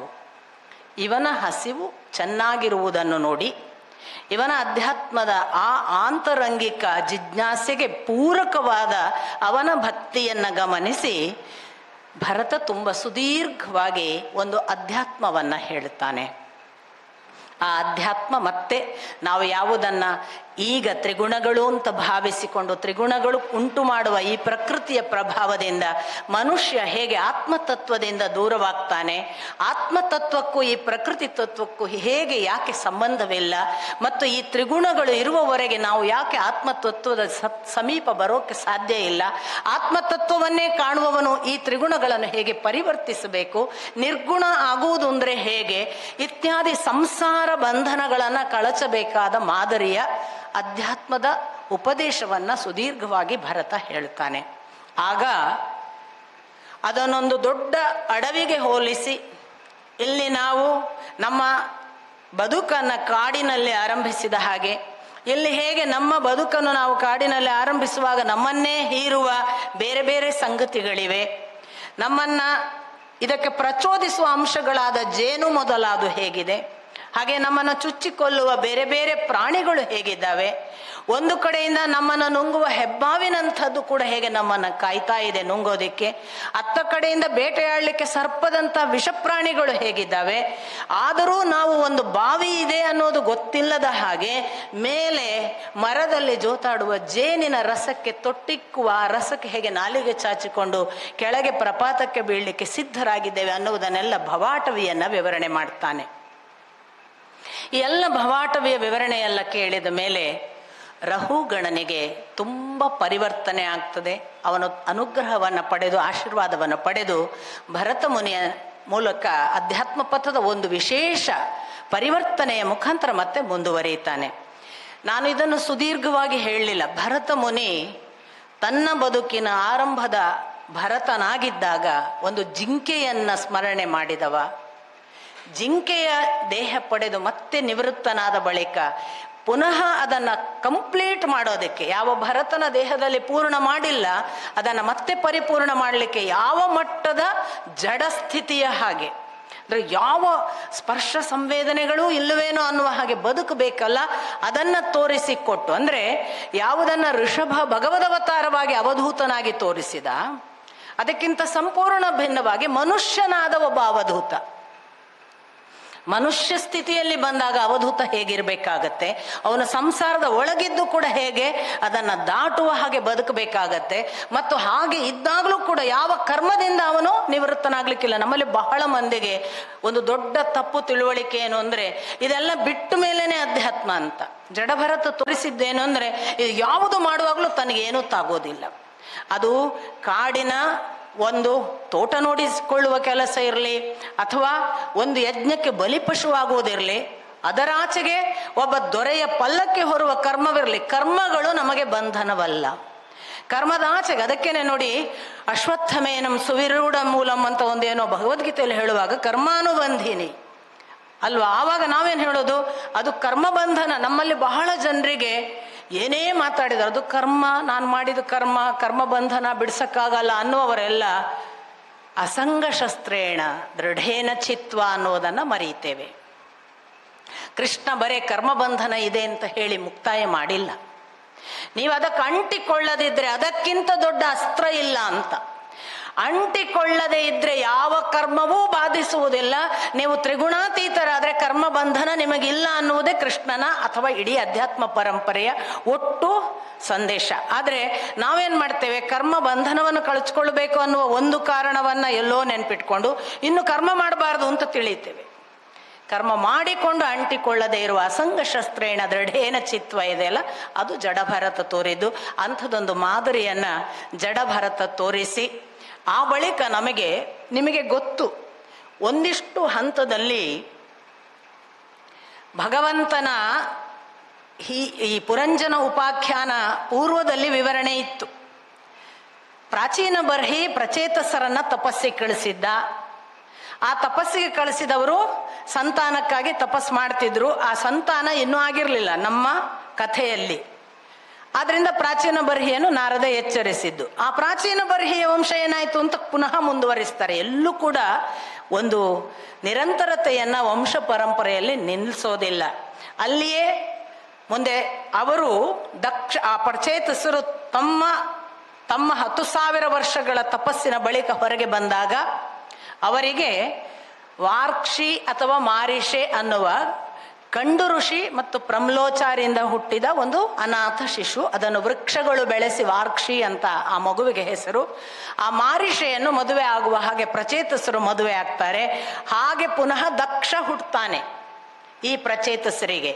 ಯಾವ ದಕ್ಷ ಯಜ್ಞದಲ್ಲಿ ತಲೆ ಕಡ್ಕೊಂಡಿದ್ದಲ್ಲ, ಆ ದಕ್ಷ ಮತ್ತೆ ಹುಟ್ಟಿದ ಅಂತ. ಆ ದಕ್ಷ ಇಲ್ಲಿ ಮತ್ತೆ ಹುಟ್ಟಿದ ಮೇಲೆ ಅಸಿಕ್ನಿ ಅನ್ನುವ ಹೆಣ್ಣು ಮಗಳನ್ನು ಮದುವೆ ಆಗ್ತಾನೆ. ಆ ಅಸಿಕ್ನಿಯ ನಂತರದಲ್ಲಿ ಅಲ್ಲಿಯವರೆಗೆ ಮಾನಸ ಸೃಷ್ಟಿ.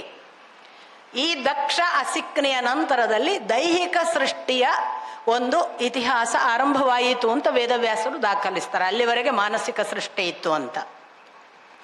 ಈ ದಕ್ಷ ಅಸಿಕ್ನಿಗೆ 60 ಹೆಣ್ಣು ಮಕ್ಕಳು ಹುಡ್ತಾರೆ. ಅವರು ಅದರಲ್ಲಿ 27 ಜನ, ಅದೇ ನಾವು ಕೃತಿಕಾ ಭರಣಿ ನಕ್ಷತ್ರಗಳನ್ನು ಹೇಳ್ತೇವಲ್ಲ, ಆ 27 ಜನ ಹೆಣ್ಣು ಮಕ್ಕಳನ್ನು ಚಂದ್ರ ಮದುವೆ ಆಗ್ತಾನೆ. ಅದಲ್ಲದೆ 13 ಜನ ಹೆಣ್ಣು ಮಕ್ಕಳನ್ನು ಕಶ್ಯಪರು ಮದುವೆ ಆಗ್ತಾರೆ. ಆ 13 ಮಕ್ಕಳಿಂದಲೇ ನಾನು ನಿಮಗೆ ಹೇಳಿದ್ದು, ಇಡೀ ಕಶ್ಯಪರಿಂದಲೇ ನಮ್ಮ ವಂಶ ಬೆಳೆದಿದೆ ಅನ್ನೋದಕ್ಕೆ ಆ 13 ಮಕ್ಕಳ ಸಂತಾನ. ಅದರಲ್ಲಿ ಕದ್ರು ವಿನತ್ ಎಲ್ಲ ಬರ್ತಾರೆ ನಿಮಗೆ. ಎಲ್ಲ ಸರ್ಪ, ಮತ್ತೊಂದು ರಾಕ್ಷಸ, ಮತ್ತೊಂದು ದೇವತೆ, ಎಲ್ಲರೂ ಹುಟ್ಟುವುದು ಕಶ್ಯಪರ ಆ 13 ಸಂತಾನ, 13 ಹೆಣ್ಣು ಮಕ್ಕಳ ಸಮಾಗಮದಿಂದ. ಅಂಗಿರಸರು 2 ಭೂತ 2 ತಾರ್ಕ್ಷಿ ಅನ್ನುವ 2 ಹೀಗೆ ಅವರೆಲ್ಲ ಮದುವೆ ಆಗಿ 30 ಹೆಣ್ಣು ಮಕ್ಕಳ ಸಂತಾನ ಮುಂದುವರೆದದ್ದನ್ನು ಮತ್ತೆ ಅಲ್ಲೂ ನಮಗೆ ದಾಖಲಿಸ್ತಾರೆ. ಇದು ಒಂದು ವಂಶ ಪರಂಪರೆಯ ಭಾಗ. ಇದರ ನಂತರ ಇಲ್ಲಿ ನಮಗೆ ಒಂದು ವಿಷಯ ಹೇಳಿ, ಇದೆಲ್ಲ ನಮಗೇನಾಯಿತು, ಮನುಷ್ಯ ಚರಿತ್ರೆ ಆಯಿತು. ನಿಧಾನಕ್ಕೆ ಶುಕಮುನಿಗಳು ಈ ಭೂಲೋಕ ಮತ್ತು ಖಗೋಳ ಲೋಕ ಹೇಗಿದೆ ಅಂತ ವಿವರಿಸ್ತಾರೆ. ಆ ಭೂಗೋಳ ಮತ್ತು ಖಗೋಳದ ವಿವರಣೆಯನ್ನು ನಾನು ಅದನ್ನು ಕೂಡ ತುಂಬ ಡೀಟೇಲ್ ಆಗಿ ವಿವರಿಸಲಾರೆ. ಯಾಕಂದರೆ ತುಂಬ ಸುಂದರವಾದ ಭಾಗ, ಓದಬೇಕು ನೀವು. ನಾನು ಮತ್ತೆ ಅದನ್ನೇ ಹೇಳೋದು. ಅಂದರೆ ಎಷ್ಟು ಚೆನ್ನಾಗಿ ಒಂದು ಅವಲೋಕನ ಇಡೀ ಅಂದರೆ ಒಂದು ಬದುಕು ಅನ್ನುವುದನ್ನು ಭಗವಂತನ ಜೊತೆಗೆ ಇಟ್ಟುಕೊಂಡಾಗ ಇಲ್ಲಿರುವ ಸಕಲ ಸಂಗತಿಗಳನ್ನು ತಿಳಿಯಬೇಕು. ಅರಿವಿನ ಭಾಗವಾಗಿ ಪ್ರತಿಯೊಂದು ಗೊತ್ತಿರಬೇಕು. ಇದು ಎಲ್ಲ ಎಲ್ಲೆಲ್ಲಿದೆ, ಏನೇನಿದೆ, ಯಾರ್ಯಾರು ಇದನ್ನು ನಡೆಸ್ತಾರೆ, ಪ್ರತಿ ವಿಚಾರಗಳನ್ನು ಆ ಸಾಕ್ಷಾತ್ ಅನುಸಂಧಾನ ಮಾಡಿ ತಿಳಿಯೋದುಂಟಲ್ಲ, ಅದಕ್ಕಾಗಿ ಈ ವಿವರಣೆಗಳಿವೆ. ಅವರು ಭೂಗೋಳ ಮತ್ತು ಖಗೋಳವನ್ನು, ದ್ವೀಪಗಳ ವಿವರಣೆಯನ್ನೆಲ್ಲ ಹೇಳಿ, ಪ್ರಿಯವ್ರತ ಮಾಡಿದ ದ್ವೀಪಗಳಷ್ಟೇ ಅಲ್ಲಪ್ಪ, ಭೂಗೋಳ ಹೇಗಿದೆ, ಭೂಮಂಡಲ ಹೇಗಿದೆ ಅಂತೆಲ್ಲ, ಭುವನಕೋಶಗಳು ಹೇಗಿವೆ ಅದನ್ನೆಲ್ಲ ವಿವರಿಸಿಕೊಂಡು ಆ ದೀಪಾದೀಪಗಳ ಆ ದ್ವೀಪ ಮತ್ತು ಅದರ ಜೊತೆಗಿರುವ ಇತರ ಭೂಮಂಡಲದ ಆಚೆಗಿನ ಖಗೋಳ ಲೋಕ ಹೇಗಿದೆ ಅಂತ ಹೇಳುವಾಗ ಒಂದು ಸುಂದರ ಉಪಮೆ ಕೊಡ್ತಾರೆ. ಒಂದು ದ್ವಿದಳದ ಕಾಳು ಇದೆ ಅಂತ ಇಟ್ಕೋಪ್ಪ. ಈ ದ್ವಿದಳದ ಕಾಳನ್ನು ಹೀಗೆ ಓಪನ್ ಮಾಡಿದರೆ ಈ ಕಾಳಿನ ಭಾಗ ಗೊತ್ತಾಯ್ತಂದ್ರೆ ಈ ಕಾಳು ಗೊತ್ತಾಗುತ್ತಲ್ಲ, ಹಾಗೆ ಭೂಲೋಕ ಮತ್ತು ಆ ಖಗೋಳ ಅಂತ.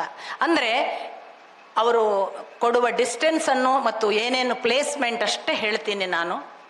ಅವರ ಪ್ರಕಾರ ಭೂಮಿಯಿಂದ 100 ಯೋಜನಕ್ಕೆ ಅಂತರಿಕ್ಷ ಇದೆ.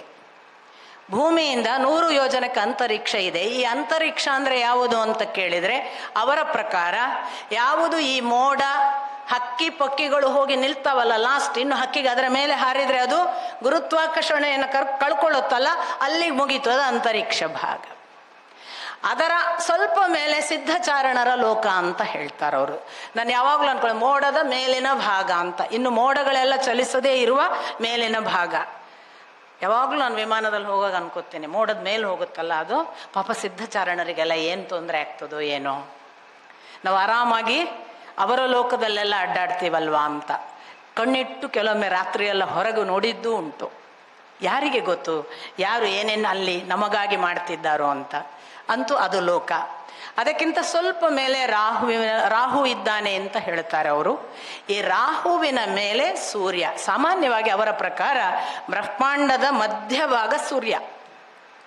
ಹಾಗಾಗಿ ಆ ಸೂರ್ಯನಿಂದ ಲೆಕ್ಕ ಪ್ರಾರಂಭ ಮಾಡಿದರೆ ಅವರು ಕೊಡುವ ಲೆಕ್ಕ ಹೇಗಿದೆ, ಸೂರ್ಯನಿಂದ ಸಾಮಾನ್ಯವಾಗಿ ಸೂರ್ಯನಿಂದ 1,00,000 ಯೋಜನ ದೂರದಲ್ಲಿ, ಈ ಯೋಜನ ಅನ್ನೋದಕ್ಕೆ ಅಪ್ಪ ಖಚಿತವಾಗಿ ಎಷ್ಟು ಅಂತ ಹೇಳಕ್ ಬರಲ್ಲ ಅಂತಾರೆ. ಯಾಕಂದ್ರೆ ಯೋಜನವನ್ನು ಅವರು ಡಿಸ್ಟೆನ್ಸಿಗೂ ಹೇಳ್ತಾರೆ, ಒಂದು ಗಾತ್ರದ ಪ್ರಮಾಣಕ್ಕೂ ಹೇಳ್ತಾರೆ. ಹೀಗೆಲ್ಲ ಇರುವುದರಿಂದ ಖಚಿತವಾಗಿ ಹೇಳಕ್ ಬರಲ್ಲ ಅಂತ. ಕೆಲವರು ಅದನ್ನು 3 ಮೈಲಿ ಅಂತ ಹೇಳ್ತಾರೆ ಅಂತ ನನಗೆ ಯಾರೋ ಹೇಳಿದ್ದನ್ನು ನಾನು ಕೇಳಿದ್ದು. ಒಟ್ಟಿನಲ್ಲಿ ಅವರ ಪ್ರಕಾರ ಅದು 1,00,000 ಯೋಜನದಲ್ಲಿ ಚಂದ್ರ ಇದ್ದಾನೆ.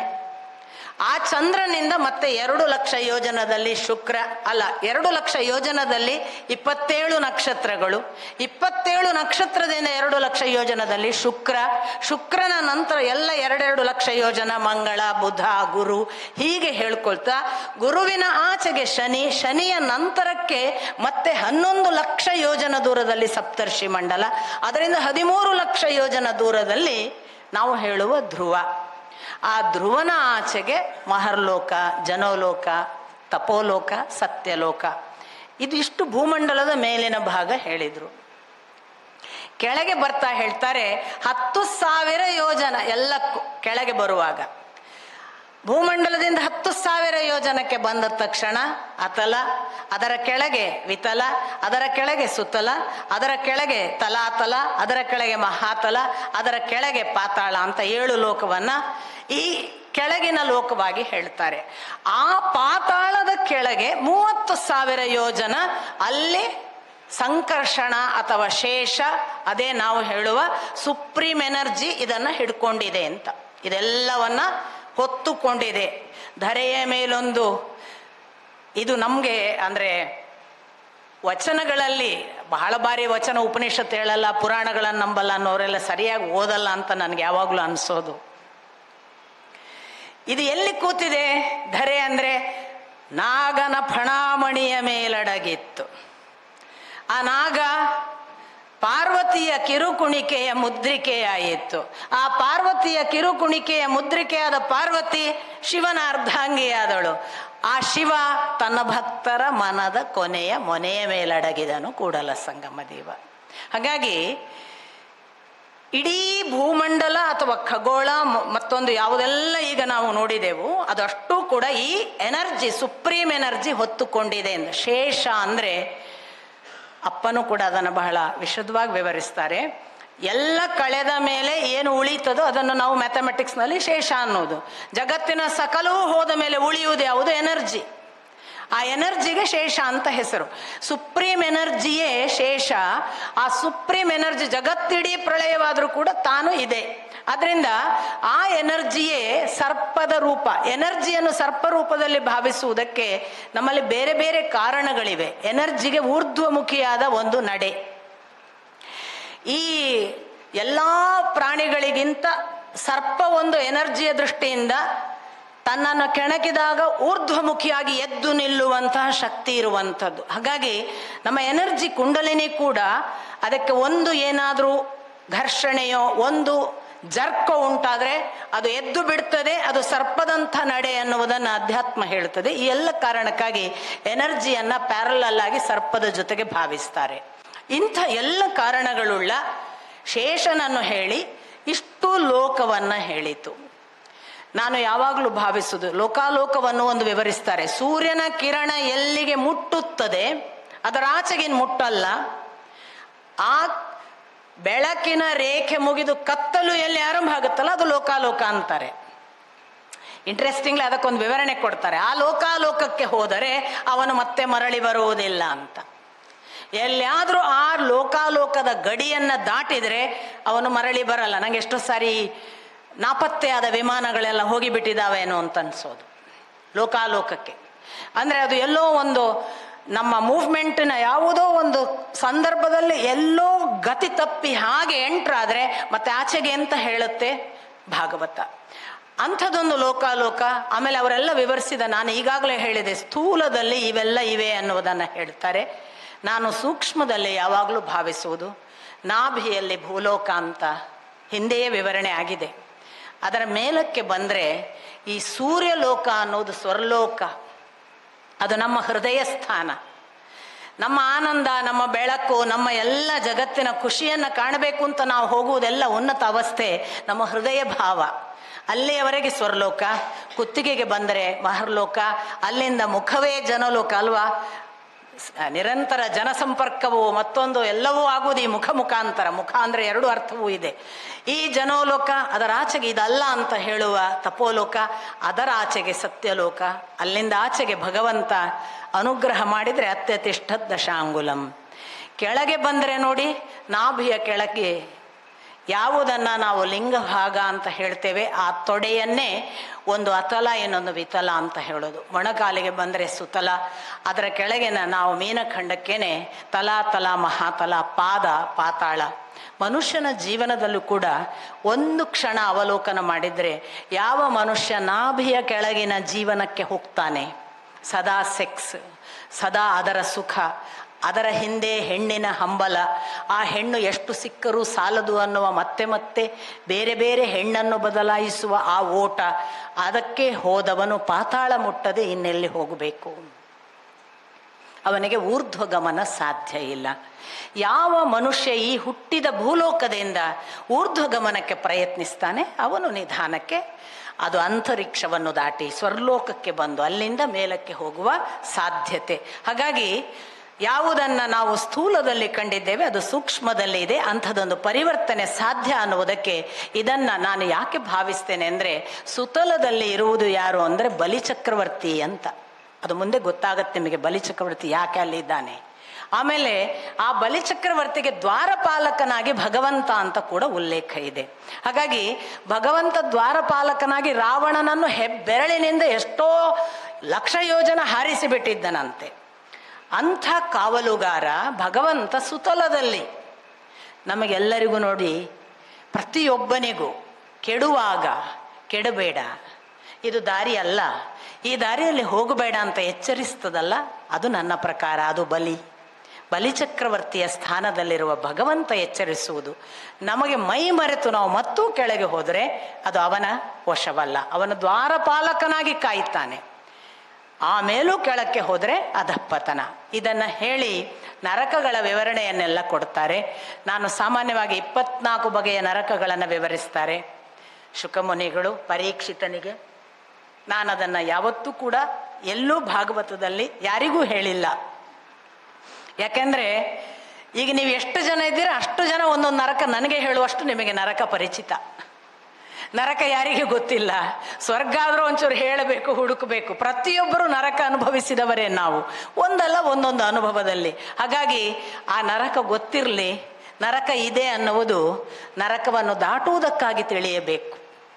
ನರಕವನ್ನು ದಾಟುವುದಕ್ಕಾಗಿ ನರಕ ಏನು ಅಂತ ಅವರು ಕೊಟ್ಟ ವರ್ಣನೆ ಓದಬೇಕು. ಯಾಕೆಂದರೆ ಯಾವ ಕರ್ಮದಿಂದ ಯಾವ ನರಕ ಆಗ್ತದೆ, ಯಾವ ಕೆಟ್ಟ ಕೆಲಸಗಳನ್ನು ನಿಲ್ಲಿಸುವುದರಿಂದ ನಮಗೆ ಸ್ವರ್ಲೋಕಕ್ಕೆ ಹೋಗುವುದಕ್ಕೆ ಅವಕಾಶ ಅಂತ ತಿಳಿಯುವುದಕ್ಕಾಗಿ ಆ 24 ನರಕಗಳ ವಿವರಣೆಯನ್ನು ನೀವು ದಯವಿಟ್ಟು ಓದಬಹುದು. ತುಂಬ ಸುಂದರವಾದ ವಿವರಣೆ ಇದೆ.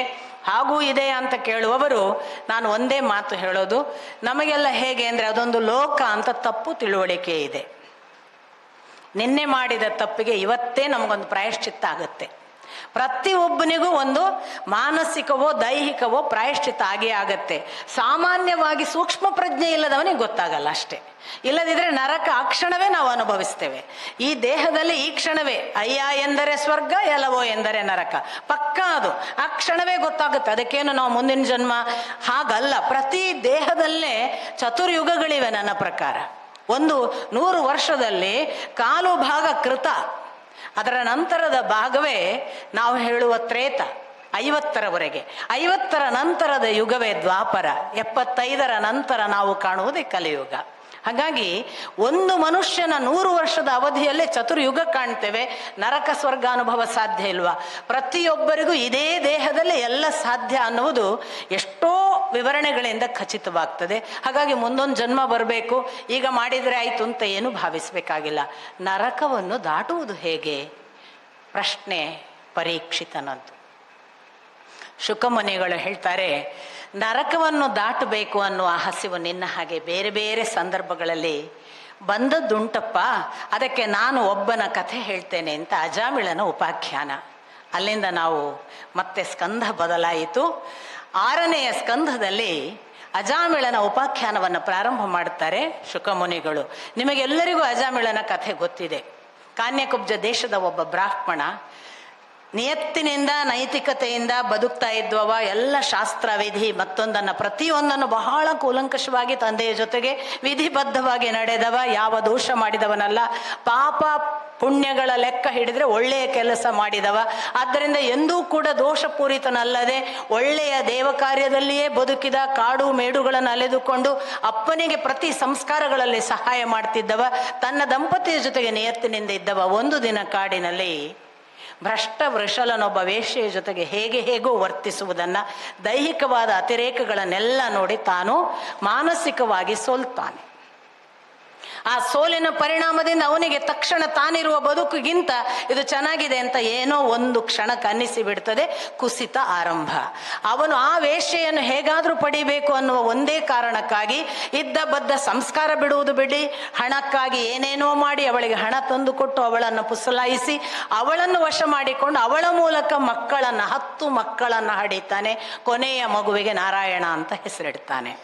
ಹೀಗೆ ಆ ನಾರಾಯಣ ಅನ್ನುವ ಹೆಸರಿನ ಮಗುವಿನ ಜೊತೆಗೆ ಮತ್ತೆ ತನ್ನ ಸಂಸಾರದ ಭೋಗ ಸಾಮ್ರಾಜ್ಯದಲ್ಲಿ ಮುಳುಗಿ ಇಷ್ಟರವರೆಗೆ ನಡೆದ ದಾರಿಯೇ ಅಲ್ಲವೇನೋ ಅನ್ನುವಾಗ ಹೀಗೆಲ್ಲ ನಾವು ಆಗಿರ್ತೇವೆ. ನಮ್ಮನ್ನು ನಾವು ಅವಲೋಕಿಸಬೇಕು. ಎಂತೆಂಥ ಒಳ್ಳೆಯ ಕುಟುಂಬದಲ್ಲಿ ಹುಟ್ಟಿದ ನಾವು ಅಪ್ಪ ಅಮ್ಮ ಮಾಡಿದ ಎಲ್ಲ ಸಂಸ್ಕಾರ ಬಿಟ್ಟು ಎಷ್ಟು ನೀಚ ಬದುಕಿಗೆ ನಾವು ಬಂದಿರ್ತೇವೆ ಅನ್ನೋದನ್ನು ನಾವು ಅವಲೋಕಿಸಿಕೊಳ್ಳಿಕ್ಕೆ ಅಜಾಮಿಳ ಮತ್ತೊಬ್ಬರನ್ನು ಮಾದರಿ ಮಾಡಬೇಕು.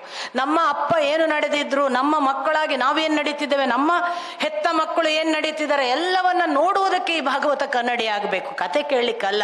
ಪುರಾಣ ಎಂಬುದು ಪುಂಡರಗೋಷ್ಠಿ, ವೇದ ಎಂಬುದು ಓದಿನ ಮಾತು, ಶಾಸ್ತ್ರ ಎಂಬುದು ಸಂತೆಯ ಸುದ್ದಿ, ಭಕ್ತಿ ಎಂಬುದು ತೋರುಂಬ ಲಾಭ. ಇದು ಅಲ್ಲಮ ಅಟ್ಯಾಕ್ ಮಾಡೋದು. ವೇದ ಓದುವ ಮಾತು ಆಗಬಾರ್ದು, ಪುರಾಣ ಪುಂಡರ ಗೋಷ್ಠಿ ಆಗಬಾರ್ದು, ಶಾಸ್ತ್ರ ಎಂಬುದು ಸಂತೆಯ ಸುದ್ದಿ. ನಾವು ಶಾಸ್ತ್ರ ಎಲ್ಲ ಏನು ಎಲ್ಲರಿಗೆ ಹೇಳಲಿಕ್ಕೆ ನಮಗೆ ನಾವು ಮಾಡಬೇಕಾಗಿಲ್ಲ. ಸಂತೆಯ ಸುದ್ದಿ ಆಗಿಬಿಟ್ಟಿದೆ. ತರ್ಕ ಎಂಬುದು ಟಗರ ಹೋರಟೆ. ನಮಗೆ ಯಾವ ತರ್ಕ ಇದೆ ಅಲ್ಲ, ಆ ತರ್ಕ ಎಲ್ಲ ಯಾವುದಕ್ಕೆ ಅಂದರೆ ಭಗವಂತನನ್ನು ಅನುಮಾನ ಪ್ರಮಾಣಗಳ ಸಹಿತ ತಿಳಿಲಿಕ್ಕೆ ಬಳಸುವುದಲ್ಲ, ನನಗೆ ಗೊತ್ತಿದೆ ಅನ್ನುವ ವಿದ್ವತ್ತಿನ ಘರ್ಷಣೆಗೆ, ಇನ್ನೊಬ್ಬರ ಜೊತೆಗೆ ಗೆದ್ದು ಸೋಲು ಗೆಲುವಿನ ಮಹತ್ವಾಕಾಂಕ್ಷೆಯನ್ನು ಪ್ರತಿಪಾದಿಸುವುದಕ್ಕೆ. ಅದಕ್ಕೆ ಬದಲಾಗಿ ಅದು ತೋರುಂಬ ಲಾಭವಾದ ಭಕ್ತಿ ಆಗಬಾರದು ಅಂತ ಅದಕ್ಕೆ ಅಟ್ಯಾಕ್ ಮಾಡ್ತಾನೆ ಅಲ್ಲಮ್ಮ. ಯಾವಾಗ ಅದು ಪುಂಡರ ಗೋಷ್ಠಿ ಆಗ್ತದಲ್ಲ, ಆಗ ಅಜಾಮಿಳ ಯಾರಿಗಾದರೂ ಕೂಡ ಕೆಟ್ಟ ಕೆಲಸ ಮಾಡಿದವರಿಗೆ ಒಳ್ಳೆ ಸಮರ್ಥನೆ ಆಗ್ತಾನೆ ಪುಂಡರಿಗೆ. ಅದಕ್ಕೇನೆ ನಾನು ಹೇಳಿದ್ದೊಂದು ಮಿರರ್. ಭಾಗವತ ಒಂದು ಕನ್ನಡಿ ಆದರೆ ನಾವೇನು ಮಾಡ್ತಿದ್ದೇವೆ? ನಾವು ನಿಜಕ್ಕೂ ನಡಿಬೇಕಾದ ನಡೀತಿದ್ದೇವಾ? ಅಜಾಮಿಳ ಮಾಡಿದಂತಹ ಕೆಲಸಗಳು ನಾವೆಲ್ಲಿ ಮಾಡಿದ್ದೇವೆ? ನಮ್ಮ ಪೂರ್ವ ಚರಿತ್ರೆ ಏನು? ನಮ್ಮ ಪೂರ್ವ ಚರಿತ್ರೆ ನಮ್ಗೆ ಅಪ್ಪ ಅಮ್ಮ ಹಾಕಿಕೊಟ್ಟ ಸಂಸ್ಕಾರ ಏನು? ಇವತ್ತು ನಾವು ಅದನ್ನು ಎಷ್ಟು ಬಿಟ್ಟು ದೂರ ಬಂದಿದ್ದೇವೆ? ಯಾವ ಕಾರಣಕ್ಕೆ ದೂರ ಬಂದಿದ್ದೇವೆ? ನಮ್ಮ ತಪ್ಪ, ಅವರ ತಪ್ಪ? ಈಗಲೂ ಕಾಲ ಮಿಂಚಿದೆಯಾ? ನಾವು ನೋಡಿ 80 ವರ್ಷ ಅಜಾಮಿಳನಿಗೆ, ಬದಲಾಗ್ಲಿಲ್ವಾ? ನಮಗೆಲ್ಲರಿಗೂ ಬದಲಾಗಲಿಕ್ಕೆ ಸಾಧ್ಯ ಇದೆ. ಎಲ್ಲರೂ ದಾರಿ ತಪ್ಪುತ್ತಾರೆ. ದಾರಿ ತಪ್ಪುವ ಪೂರ್ವದಲ್ಲಿ ಒಂದು ಚರಿತ್ರೆ ಇರುತ್ತೆ. ಅದರ ಪೂರ್ತಿ ನೆನಪಿನ ಜೊತೆಗೆ ಮತ್ತೆ ಮರಳಿ ಬರಬಹುದು ಅನ್ನೋ ಎಲ್ಲ ದೃಢವಾದ ವಿಶ್ವಾಸವನ್ನು ಕೊಡೋದಕ್ಕೆ ಅಜಾಮಿಳನ ಕಥೆ. ಅಜಾಮಿಳ ಅಂಥ ಹೊತ್ತಿನಲ್ಲಿ ತಾನು ಮೈಮರೆತು ಭೋಗ ಸಾಮ್ರಾಜ್ಯದಲ್ಲಿದ್ದಾಗ ಯಮದೂತರು ಬಂದ ಹಾಗೆ ಒಂದು ದಿನ ಕನಸೋ ಎಚ್ಚರದೋ ಸ್ಥಿತಿಯಲ್ಲಿ ಅವನಿಗೆ ಇಬ್ಬರು ಕಾಣಿಸ್ತಾರೆ. ಕರ್ಕೊಂಡು ಹೋಗ್ಲಿಕ್ಕೆ ಬಂದಿದ್ದಾರೆ ಅಂತ. ಈ ಎಳ್ಕೊಂಡು ಹೋಗುವ ಯಮದೂತರ ಭಯಕ್ಕೆ ಒಮ್ಮೆಲೆ ಭೀತನಾಗಿ ಅದೇ ತಾನು ಪ್ರೀತಿಸುವ ಮಗ ನಾರಾಯಣ ಅವನನ್ನು ಕರೆಯುತ್ತಾನೆ.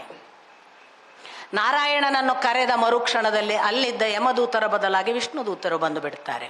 ವಿಷ್ಣುದೂತರು ಯಮದೂತರು ಜಗಳ ಆಗತ್ತೆ, ಇವನು ನಮಗೆ ಸೇರಬೇಕಾದವ ಅಂತ. ಕೊನೆಗೂ ವಿಷ್ಣುದೂತರು ಮತ್ತು ಯಮದೂತರು ಯಮನ ಹತ್ರವೇ ಹೋಗಿ ನಿರ್ಣಯ ಆಗಬೇಕು ಅಂತ ಯಮದೂತರು, ಕಡೆಗೆ ವಿಷ್ಣುದೂತರಿಗೆ ಸಂಬಂಧಪಟ್ಟವನು ಅಂತ ಅವರು. ಆ ಚರ್ಚೆ ಬಹಳ ಅದ್ಭುತವಾದ ಒಂದು ಚರ್ಚೆ. ಅದನ್ನು ಕೂಡ ಓದಿ, ಹೇಗೆ ವಿಷ್ಣುದೂತನಿಗೆ ಸಂಬಂಧಪಟ್ಟವ ಅಂತ ನಿರ್ಣಯ ಆಗುತ್ತೆ. ಯಮದೂತರು ಸೋಲ್ತಾರೆ. ಯಮನೇ ಅದನ್ನು ಒಪ್ಪಿಕೊಳ್ತಾನೆ, ಅವನು ಅವರಿಗೆ ಸೇರಬೇಕು. ಯಾಕಂದ್ರೆ ಕಟ್ಟ ಕಡೆಗೆ ನಾನು ಕರ್ಕೊಂಡು ಹೋಗೋ ಹೊತ್ತಿಗೆ ಕೂಡ ಅವನು ಭಗವಂತನನ್ನು ಸ್ಮರಿಸಿದ್ರೆ ನನಗೆ ಹಕ್ಕಿಲ್ಲ ಅಂತ ಯಮನು ಹೇಳಿಬಿಡ್ತಾನೆ. ಹಾಗಾಗಿ ಯಮ ಕೂಡ ಯಮದೂತರನ್ನು ಕಳಿಸಿದವನು ಹಿಂದಕ್ಕೆ ಬಂದು ವಿಷ್ಣುದೂತರಿಗೆ ಅಜಾಮಿಳನನ್ನು ಬಿಟ್ಟ ಅನ್ನೋದು ಒಂದು ಭಾಗ. ಒಳ್ಳೇದಾಯ್ತು ಎಲ್ಲರಿಗೂ. ಕೆಟ್ಟ ಕೆಲಸ ಮಾಡಿದವರಿಗೆಲ್ಲ ಭಾರಿ ಒಳ್ಳೆ ಕೆಲಸ. ಏನು ಕಡೆಗೊಂದು ನಾರಾಯಣ ಅಂದ್ರೆ ಆಯ್ತು ಅಂತ ಎಲ್ಲ ಮಾಡೋದು. ಯಾವ ವೇಶ್ಯೆ, ಅದಕ್ಕೆ ಬೇಕಾದಂತಹ ಕೆಟ್ಟ ಕೆಲಸ, ಯಾವ ದುಡ್ಡಿನ ಮೋಸ, ಸುಳ್ಳು, ಲಂಪಟತನ, ಕಾಮ, ಮತ್ತೊಂದು ಅದರಲ್ಲಿ ಮುಳುಗಿ ಆ ಭೋಗ ಸಾಮ್ರಾಜ್ಯದ ಕಡೆಗೆ ತಪ್ಪಾಗಿದ. ನಾರಾಯಣನೇ ಅಜಾಮಿಳ ಹೋಗಿದ್ದಾನೆ? ಹಾಗಲ್ಲ.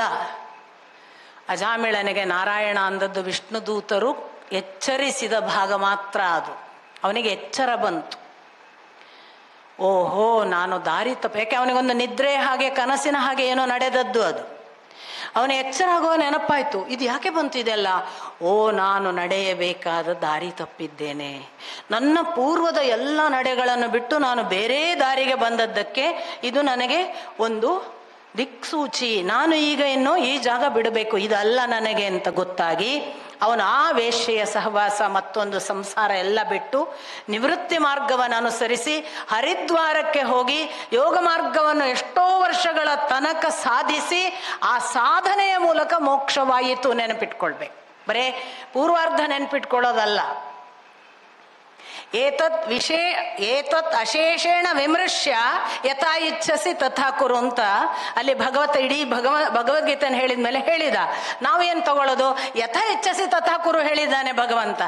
ಏತತ್ ಅಶೇಷೇಣ ವಿಮೃಶ್ಯ ಮರ್ತು ಬಿಡ್ತೇವೆ. ಇಡೀ ಶೇಷವಿಲ್ಲದೆ ವಿಮರ್ಶೆ ಮಾಡಿ ನಿನಗೆ ಏನು ಬೇಕು ಹಾಗೆ ನಿರ್ಣಯ ಮಾಡು. ಇಡೀ ವಿಮರ್ಶೆ ಮಾಡ್ಬೇಕಾದ್ರೆ ಅಷ್ಟು ಗೊತ್ತಿರಬೇಕಲ್ಲ. ಹಾಗೆ ಅಜಾಮಿಳನ ಕಥೆ ಬರೇ ನಾರಾಯಣ ಅಂದದ್ದಕ್ಕಾದದ್ದಲ್ಲ.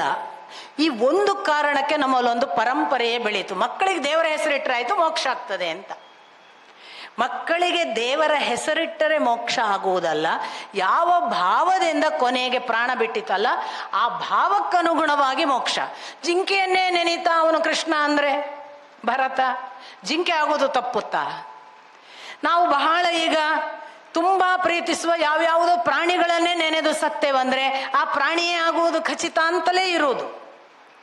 ನಮ್ಮ ಅಪ್ಪ ಅಂತೂ ಹೇಳ್ತಾರೆ, ಈ ಜನ್ಮದಲ್ಲಿ ನಾಯಿಯನ್ನು ತುಂಬಾ ಪ್ರೀತಿ ಮಾಡಿ ಚೈನ್ ಹಿಡ್ಕೊಂಡೆಲ್ಲ ವಾಕಿಂಗ್ ಮಾಡಿದ್ದೀರಿ ಅಂದ್ರೆ ಮುಂದಿನ ಜನ್ಮದಲ್ಲಿ ನಿಮ್ಮನ್ನು ಅದು ಚೈನ್ ಹಿಡ್ಕೊಂಡು ನಾಯಿಯಾಗಿ ಕರ್ಕೊಂಡು ಹೋಗ್ತದೆ ಅಂತ.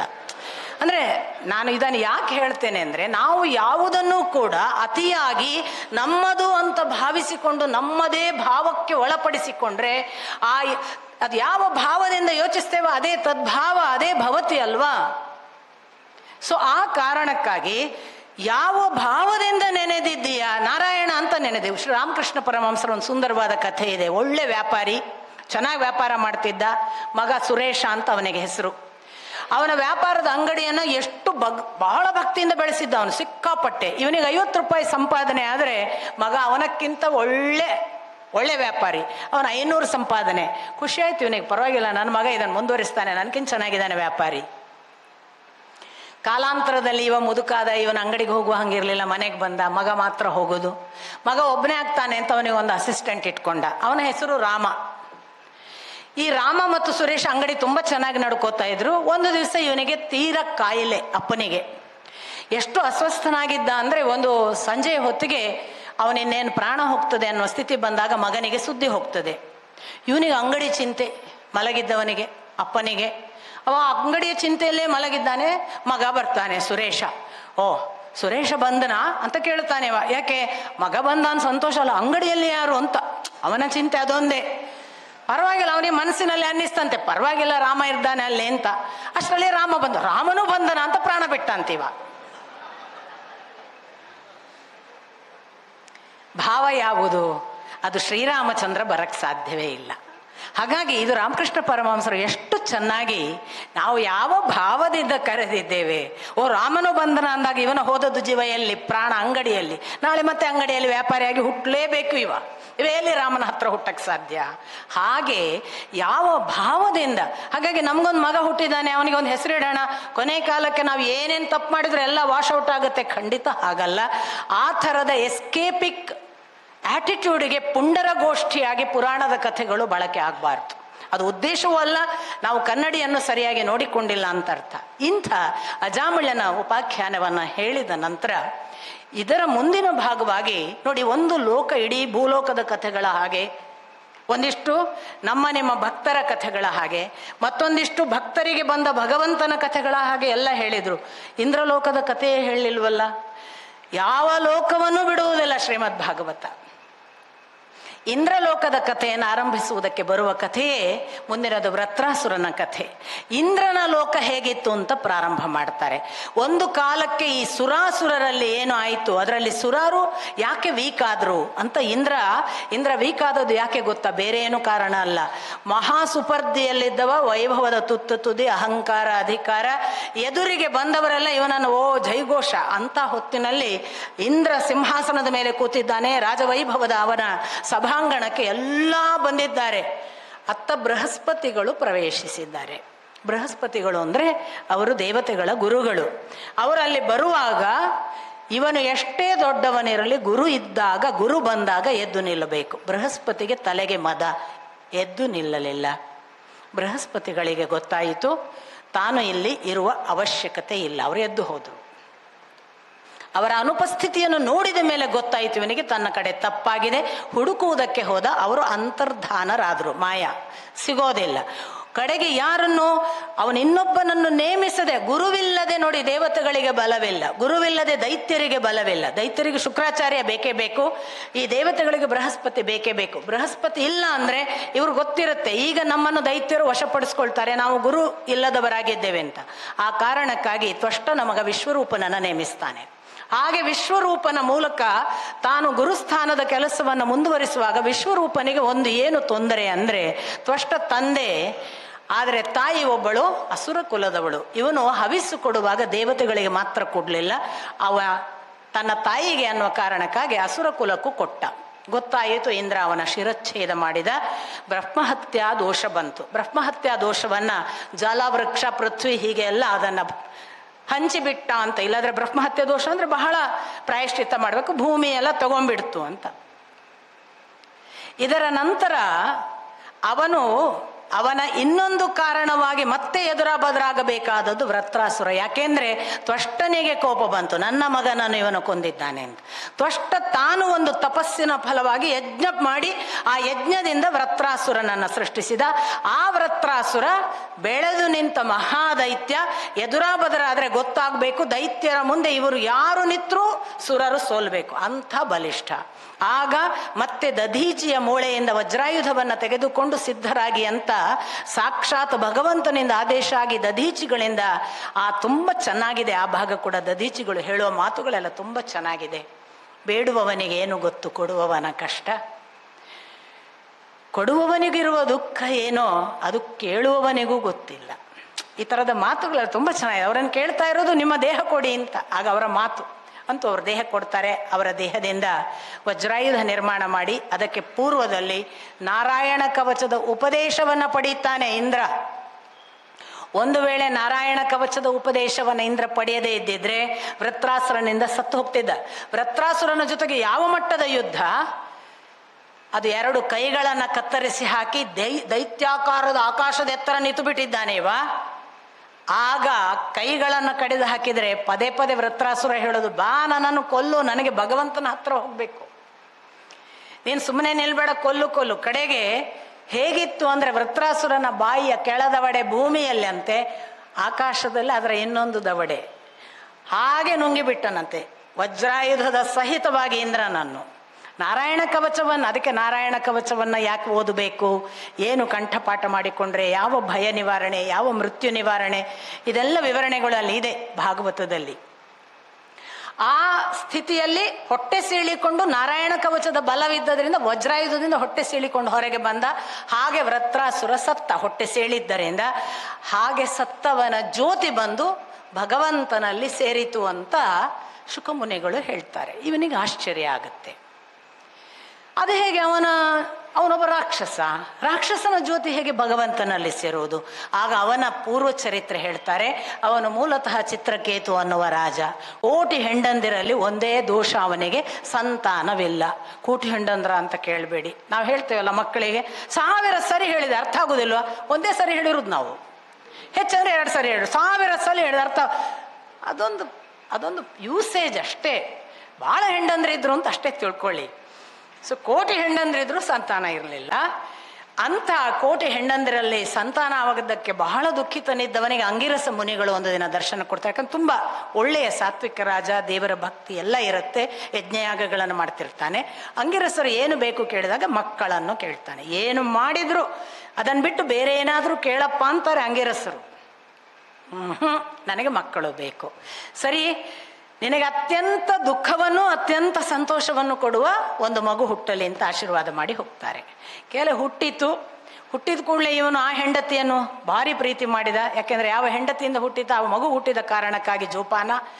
ಉಳಿದವರಿಗೆ ಸವತಿ ಮತ್ಸರ, ಅವರು ಆ ವಿಷ ಇಟ್ಟರು ಆ ಮಗುವಿಗೆ. ಅದು ಒಂದು ದಿನ ವಿಷಕಾರಿ ಸತ್ತಿತು. ಆ ಸಾಯುವ ಮಗುವನ್ನು ದಾದಿ ನೋಡಿ ಹೋಗಿ ಹೇಳಿದ್ಲು, ಹೀಗೀಗಾಗಿದೆ ಅಂತ. ಇದ್ದಕ್ಕಿದ್ದ ಹಾಗೆ ಮನೆಯೆಲ್ಲ ರಂಪ, ನಿಮಗೆ ಗೊತ್ತಿದೆ, ಚಿತ್ರಕೇತು ಕೂಡ ತುಂಬ ಅಂದರೆ ಯಾವ ಒಬ್ಬ ರಾಜನ ಅವಸ್ಥೆ ಇದೆ ಅದೆಲ್ಲ ಮರೆತು ಅಳ್ತಾ ಕೂತು ಬಿಡ್ತಾನೆ. ಎಲ್ಲ ಕರ್ತವ್ಯಗಳನ್ನು ಬಿಟ್ಟು ಸಂಸ್ಕಾರ ಕೂಡ ಮಾಡೋದಿಲ್ಲ. ಎಲ್ಲಿವರೆಗೆ ಹೋಗುತ್ತೆ ಅಂತಂದರೆ, ಇನ್ನು ಇದನ್ನು ಹೇಗಪ್ಪ ಮುಕ್ತಾಯ ಮಾಡಲೇಬೇಕಲ್ಲ, ಈ ಸಂಸ್ಕಾರ ಮಾಡಿದ ರಾಜ ಕೂತ್ರೆ ಇಡೀ ಊರು ರಾಜ್ಯ ನಿಂತು ಬಿಡುತ್ತಲ್ವ. ಅಂಥ ಹೊತ್ತಿನಲ್ಲಿ ಮತ್ತೆ ಅಂಗಿರಸರು ನಾರದರ ಜೊತೆಗೆ ಬರ್ತಾರೆ. ಅವರು ಪುನಃ ಅವನನ್ನು ಸಮಾಧಾನಿಸಿ, ಸಂಸ್ಕಾರ ಮಾಡು, ಯಾವುದು ಶಾಶ್ವತ ಅಲ್ಲ, ಎಲ್ಲ ಹೇಳುವಾಗ ನೀವು ಯಾರು, ಈ ಕಾರಣಕ್ಕೆ ಯಾಕೆ ಬಂದಿದ್ದೀರಿ? ಆಗ ಅಂಗಿರಸರು ತನ್ನನ್ನು ಪರಿಚಯಿಸ್ತಾರೆ. ಮುಂದೆ ನನಗೆ ಈ ಮಗುವನ್ನು ಬದುಕಿಸಿಕೊಡಿ ಅಂತಾನೆ ಅವ ಚಿತ್ರಕೇತು. ಆಯಿತು, ಬದುಕಿಸಿಕೊಡ್ತೇನೆ ಅಂತ ಹೇಳಿ ಇವರು ಬದುಕಿಸ್ತಾರೆ. ಅದು ಎದ್ದು ನಿಂತು ಅದು ಹೇಳುತ್ತೆ, ನೋಡಪ್ಪ ನಿನ್ನ ಅಪ್ಪ ಇವನು ಕೇಳ್ತಿದ್ದಾನೆ ಅಂತ ಅಂಗಿರಸರು ಹೇಳ್ತಾರೆ. ಯಾರು ನನ್ನ ಅಪ್ಪ? ನನಗೆ ಇವನಿಗೇನು ಸಂಬಂಧ? ನಾನು ಮೊದಲೊಂದು ದೇಹದಲ್ಲಿದ್ದೆ, ಆಗ ನನಗೆ ಯಾರೋ ಅಪ್ಪ ಅಮ್ಮ ಇದ್ದ. ಈಗ ಈ ದೇಹಕ್ಕೆ ಬಂದೇನೆ, ಇವನು ಅಪ್ಪ ಅಂತೀರಿ, ಈಗ ಇದನ್ನು ಬಿಡ್ತೀನಿ, ಇನ್ಯಾರು ಆಗ್ತಾನೆ, ಇದೆಲ್ಲ ಎಲ್ಲಿದೆ? ಇವೆಲ್ಲ ಶಾಶ್ವತ ಅಲ್ಲ ಅಂತ ಆ ಮಗು ಹೇಳಕ್ಕೆ ಶುರು ಮಾಡುತ್ತೆ. ಅಂತೂ ಇವನಿಗೆ ಮಗು ದಕ್ಕುವುದಿಲ್ಲ. ಅದು ಮತ್ತೆ ಸಂಸ್ಕಾರ ಮಾಡಿ ಮುಗಿಸಿ ಚಿತ್ರಕೇತು ನಿವೃತ್ತಿ ಮಾರ್ಗಕ್ಕೆ ಹೋಗ್ತಾನೆ. ಆ ನಿವೃತ್ತಿ ಮಾರ್ಗದ ತುದಿಯಲ್ಲಿ ಎಲ್ಲವನ್ನೂ ಪಡೆದು ಬದುಕಿನ ಒಂದು ಭಗವಂತನ ವಿಮಾನದಲ್ಲಿ ಚಾರಣಲೋಕವೆಲ್ಲ ತಿರುಗಾಡುವಷ್ಟು ಅವನಿಗೆ ಬಲ ಅಥವಾ ಅನುಗ್ರಹ ಆಗ್ತದೆ. ಅಂಥವನು ಒಂದು ದಿನ ಶಿವಲೋಕದಲ್ಲಿ ತಿರುಗಾಡುವಾಗ ಶಿವ ಪಾರ್ವತಿಯನ್ನು ತೊಡೆಯಲ್ಲಿ ಕೂಡಿಸಿಕೊಂಡದ್ದಕ್ಕೆ ನಗ್ತಾನೆ. ಏನಿದು, ಹಗಲು ಹೊತ್ತಿನಲ್ಲಿ ಎಲ್ಲರ ಮುಂದೆ ಗಂಡ ಹೆಂಡತಿ ಆಲಿಂಗಿಸಿಕೊಂಡು ಕೂತ್ಕೊಳ್ಳೋದು ಹೀಗೂ ಉಂಟಾ ಅನ್ನುವ ಹಾಗೆ ನಗ್ತಾನೆ. ಆಗ ಶಿವನಿಗೆ ಗೊತ್ತಿರುತ್ತೆ ಇವ ಭಗವದ್ಭಕ್ತ ಅಂತ, ಅವನೇನು ಮಾತಾಡಲ್ಲ. ಆದರೆ ಪಾರ್ವತಿ, ಓಹೋ ಬಹಳ ದೊಡ್ಡವನಾದಿ ಅಲ್ವಾ, ನಾವು ಹೀಗೆ ಕುಳಿತದ್ದನ್ನು ಬ್ರಹ್ಮಾದಿಗಳು ಗೌರವದಿಂದ ಪೂಜಿಸ್ತಾರೆ, ನಿನಗೆ ಮಾತ್ರ ಅವಹೇಳನದ ಮಾತಾಯಿತು.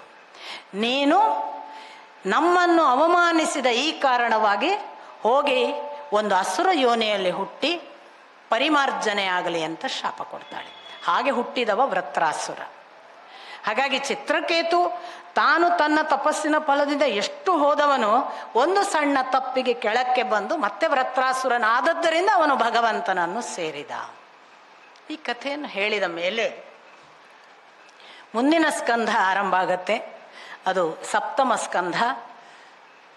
ಕೇಳ್ತಾರೆ, ಇದು ಮುಂದೆ ಮಾತಾಡ್ತಾ, ಅಲ್ಲ ಹೀಗೆ ಇರ್ತಾರಲ್ಲ ವೃತ್ರಾಸುರನಂಥವರೆಲ್ಲ, ಅವರ ಜೊತೆ ಭಗವಂತನನ್ನು ಸೇರ್ತದಲ್ಲ, ಇದು ವಿಶೇಷ ಅಂತ ನನಗನ್ಸುತ್ತೆ ಅಂತ ಪುನಃ ಪರೀಕ್ಷಿತ ಹೇಳುವಾಗ ಶುಕಮುನಿ ಹೇಳ್ತಾರೆ, ಹೌದು, ಇಂಥದೇ ಪ್ರಶ್ನೆಯನ್ನು ಹಿಂದೊಮ್ಮೆ ಯುಧಿಷ್ಠಿರ ಕೇಳಿದ್ದ ಅಂತ. ಯುಧಿಷ್ಠಿರ ನಾರದರನ್ನ ಕೇಳಿದ್ದು ಯಾವಾಗ ಅಂದರೆ, ಶಿಶುಪಾಲ ಅಗ್ರಪೂಜೆ ಮಾಡುವಾಗ ಕೃಷ್ಣನನ್ನು ಬಹಳ ದುಷ್ಟವಾಗಿ ಮಾತಾಡ್ತಾನೆ, ಕನಿಷ್ಠವಾಗಿ ಅವನನ್ನು ತೆಗಳ್ತಾನೆ. ಅದರ ಫಲವಾಗಿ ಶಿಶುಪಾಲನನ್ನು ಕೃಷ್ಣ ಸುದರ್ಶನ ಚಕ್ರದಿಂದ ಮುಗಿಸ್ತಾನೆ, ನಿಮಗೆ ಗೊತ್ತಿದೆ. ಆಗ ಶಿಶುಪಾಲನ ಜೀವಜ್ಯೋತಿ ಬಂದು ಕೃಷ್ಣನನ್ನು ಸೇರುವುದನ್ನು ಯುಧಿಷ್ಠಿರ ನೋಡ್ತಾನೆ. ಆಗ ಯುಧಿಷ್ಠಿರ ಕೇಳ್ತಾನೆ ನಾರದರನ್ನು, ಅದು ಹೇಗೆ ಸಾಧ್ಯ?